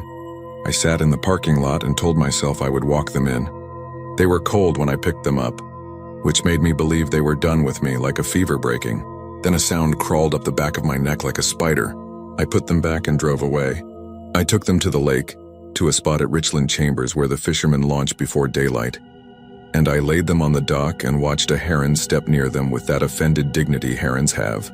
The bird leaned forward and drew back as if the blankets were a thing it recognized from a dream. When I turned to get a stone to weigh them down, the cry came again, and I could not throw a rock at that sound. I took them home like a man who has failed a test he wrote for himself. On the third day, a boy knocked on my door. He was tall and spare, and his hair looked like it had made peace with a hat that wasn't there. He asked if my name was Dale. I said yes, because it is. He said his mother heard I found the crying and brought it home. He said it like a statement rather than a question, which gave me the turn in my stomach I used to get when a teacher called my name with a folder in her hand. I asked who his mother was, and he said she worked at a place off the frontage road near Alma, where women came to be told whether what was growing inside them would be a joy or a problem. He said his mother had taken calls and seen tired faces, and had noticed that this past month the tired faces turned a hard shade when they mentioned the highway and a sound at night. He looked at me, and he kept his hands by his sides like he was afraid they would do something on their own if he let them. He told me his mother wanted me to bring the blankets at dusk. He told me exactly where to meet her, a turnout past a mile marker that numbers me like an old friend. I did not tell him no. He had a way of holding himself that made refusal silly. I did not ask him why he was the messenger. The universe uses who it can get in this county. I arrived at dusk as instructed. The heat had sunk low enough to show mercy, but the asphalt held it anyway. The orange edge of day burned in a straight strip along the horizon. The place he had told me about had no reason for a turnout, but there it was. A scallop in the shoulder like a thumbnail pressed into soft dough when the road was new. She was already there. A woman with braid thick as a rope and a face that belonged to a person who had been right many times and had used up no joy in doing so. She said her name and told me she had moved to this part of Texas from Lubbock because she liked trees. She said she had been working at the clinic for 12 years and that we treat the body and forget the shadow it throws. She said what she had learned from women who came to her was that some losses keep making more loss. She did not speak like a mystic and there was no drama to it. She might as well have been saying that a certain fan belt would squeal before it broke. She gestured not toward the ditch but toward the thing behind it. The low field where Johnson grass gives way to a tangle of cane and willow, and the ground turns dark from an old habit of flooding. She told me that the land under the road used to belong to a woman who took in girls. Some of them waylaid by men, some of them runaways, some of them simply unlucky, and that the woman had lost 2 babies of her own and had never forgiven anything since. She told me that when the state cut this road through, they paid her out in cash and left her a strip no one could use for anything but complaints. The woman had put her little white crosses in the field the way people do, and she watered them on Sundays and told anyone who asked that those babies she lost had never left her. The woman died in a summer that let nothing breathe. The crosses rotted. The field took back what was owed. Then most folks forgot. What nobody counted on was how a loss can use a road the way ants use a fence. We stood with that information. I had brought the blankets in a black trash bag because that had felt like a way to be honest without being indelicate. The woman asked me to lay them on the shoulder. I did as she said. She took out a mason jar and set it between the two, its lid loose. The highway sent a wind over us that smelled like brake dust and sun. The woman closed her eyes in a way that wasn't pious, just practical, as if it helped her hearing. The cry came, not from the ditch, not from the blankets, but from the jar as if the air inside it had grown lungs. It was weak and it shook itself apart at the end. She turned the lid, and as she did, the cry sharpened. She put her mouth close to the glass and spoke in a voice so low, a man would have had to press his ear to her throat to catch it. Whatever she said did not carry. The sound in the jar went quiet as if it were listening. She nodded as if a deal had been struck with the kind of fairness that you get when both parties are losing something. Then she screwed the lid tight. She picked up the jar. It was warm enough for her to flinch. She set it down again. She looked at me and asked me if I knew what I was willing to trade. It wasn't a trick. It was a question with the kind of math a body does when it is alone. I told her I had a boy once, and that he was gone, and I didn't have much else, which meant whatever I traded wouldn't be missed. She squinted at me like sun had found me. She told me that wasn't how it worked. She told me loss doesn't want your leftovers. It wants the thing you can't imagine giving. The jar hummed in a low, steady way you could feel in your shoes. She told me the crying on this road doesn't mean there is a baby in a ditch. It means there is a wound in the path that carries what we carry. She told me if I kept those blankets, I would end up in the ditch with every other person who had thought they were large enough to pick up something small and make it behave. Then she said there was another way. The kind that got you looked at funny by people who do not understand that a blade of grass growing through a crack in a driveway is stronger than the driveway. We would give the blankets back, but we would give them back on our terms. We would bring them to the water and teach the road something about letting go. We went to the creek that ran a lazy line under the frontage road, the one I had peered into that first night. Down in the gully, the frogs had found their voices. She had me hold the jar while she laid the blankets over a flat limestone shelf where the water slid whispering. She opened the jar and set it on the stone with its mouth facing upstream. It caught air and made a sound the water carried away, as if a child had laughed once in a far room. She told me to hold the blankets in place, and I did. They warmed my forearms in a way that reached the marrow. She put her hand on my chest and pressed down, not kindly. She told me to breathe in and breathe out with the pace of a newborn feeding. I did as she said. The blankets breathed with me. The current pulled at their edges. For a moment I swore I held a living body rather than cotton, a thing that had been cut and sewn and stamped with care and now had opinion. The sound in the jar went thin. The woman lifted it. The cry landed softly on the blankets and then went through them into the rock and into the water and down the creek into a culvert and under the road and away into a space I had no words for. The warmth left the fabric like a last exhale. We walked back to the turnout with the blankets over my shoulder. The woman told me to throw them into the field. She told me the land would know what to do. I did as she said, and the blue one caught on a low branch and hung for a second, then slid down into the grass like a fox diving. We stood there and listened to the highway. It had its old sound, the sound that lets you doze with the window open in a motel off the feeder. I thanked her, and she nodded at me in a way that let me know we were not friends and would not be. She got into her car and drove away without looking to see if I would watch her taillights. I slept that night for the first time in a while. The apartment settled around me like a dog finally finding the right place to lie down. In the morning, I made coffee that tasted like what comes to you if you have done work and don't expect praise. At 10:40, a call came through dispatch that made the room so quiet in my head I could hear the fluorescent flick. A double fatality on the frontage road near Alma. A boy in a borrowed car, and a woman in a sedan with a braid thick as a rope.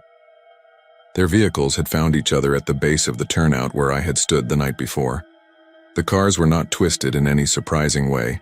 It looked like they had drifted together as if pulled by a magnet laid under the asphalt. No skid marks. No blood hung in the air.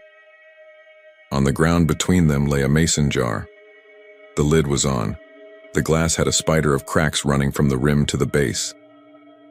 Inside the jar, a circle of water had collected, and in it a single hair floated like a question mark. I drove out there because that is what I do, and because there are places on this earth that require you to show up when they call. The deputies walked me back and forth in my own footprints without saying it. The field beyond the road was a dull green with a deep scar where a tire had found the soft. I asked about the blankets and nobody answered me. The boy lay beneath a sheet that could not hide the fact that he had been tall. The woman lay beneath a separate sheet, braids sticking out from underneath like a sentence that had lost its verb. I did not cry. I am deliberately telling you that because I want you to know that my heart did its job even then. Some other time would be given over to the wet work of grief. This one had a different assignment. That night the crying came back, on the highway with a strength that carried all the way to my apartment without stopping for permission. I drove out without the wrecker, without anything. Just my old Ford that leaks power steering fluid and shimmies above 65. The sound met me half a mile before the turnout, and rode my hood like an animal. I pulled over and stepped out. On the shoulder lay a blanket fat with water and hot enough to steam. There was no jar. There were 2 sets of shoe prints and then a mess in the gravel where a person had knelt. I bent and touched the fabric, and it shuddered as if something under it had enjoyed the contact. The cry rose up, and if you have ever been near a baby when they have had enough of this world and want the old one back, then you know that tone. It goes through your teeth. It unwraps the way you think and takes it apart to the pieces. I looked down into the ditch, and I saw a light, not a ghost light.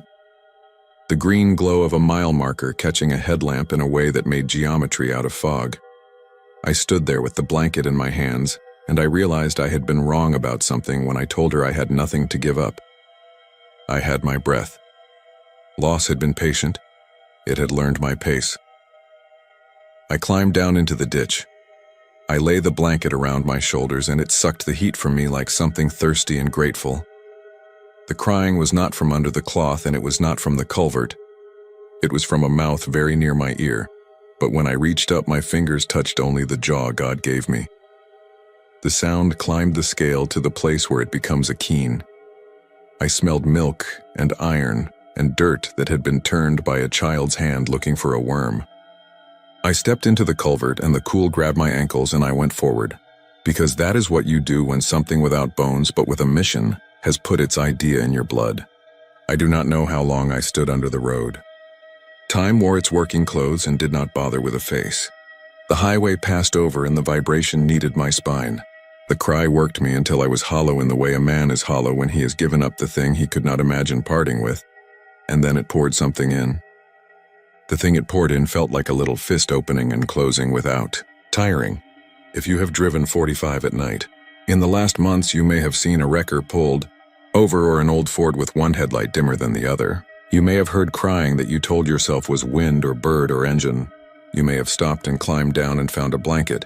And if you did, you will know whether it was soaked with ditch water or with the kind of heat that comes from inside a person. If you kept it, you will already have learned the rules. If you dropped it, you will wonder about your own softness. There are people missing because of this road and because of what it carries. And I have learned that you cannot always choose whether to be the one who hears or the one who is heard. Tonight, I am going to the ditch again. I have learned the exact curl of the grass where the warm spots like to gather. I have learned the wordless syllables that will make a cry hitch. I am careful with them. I mean that in a kind way. Most nights I do not see faces, only light on glass and shadows that could be branches or people. Most nights I hear tires hiss and lift, and the road takes what is offered and gives what it wants. Some night you will stop. You will put your hand on a blanket and feel a heartbeat or the memory of one. You will look around for me and see no one. I will be there anyway, below you under the road, my breath moving in time with yours until the moment when one of us has to decide who is the parent and who is the child.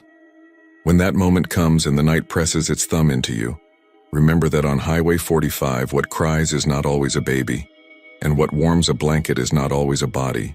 The ditch finds its own children. I am telling you this because I want you to feel the heat leave your hands before you choose.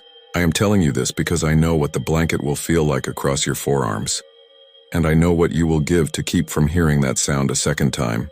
When you lean down, you will hear a whisper that could be a thank you or a curse or the rust of water moving over stone.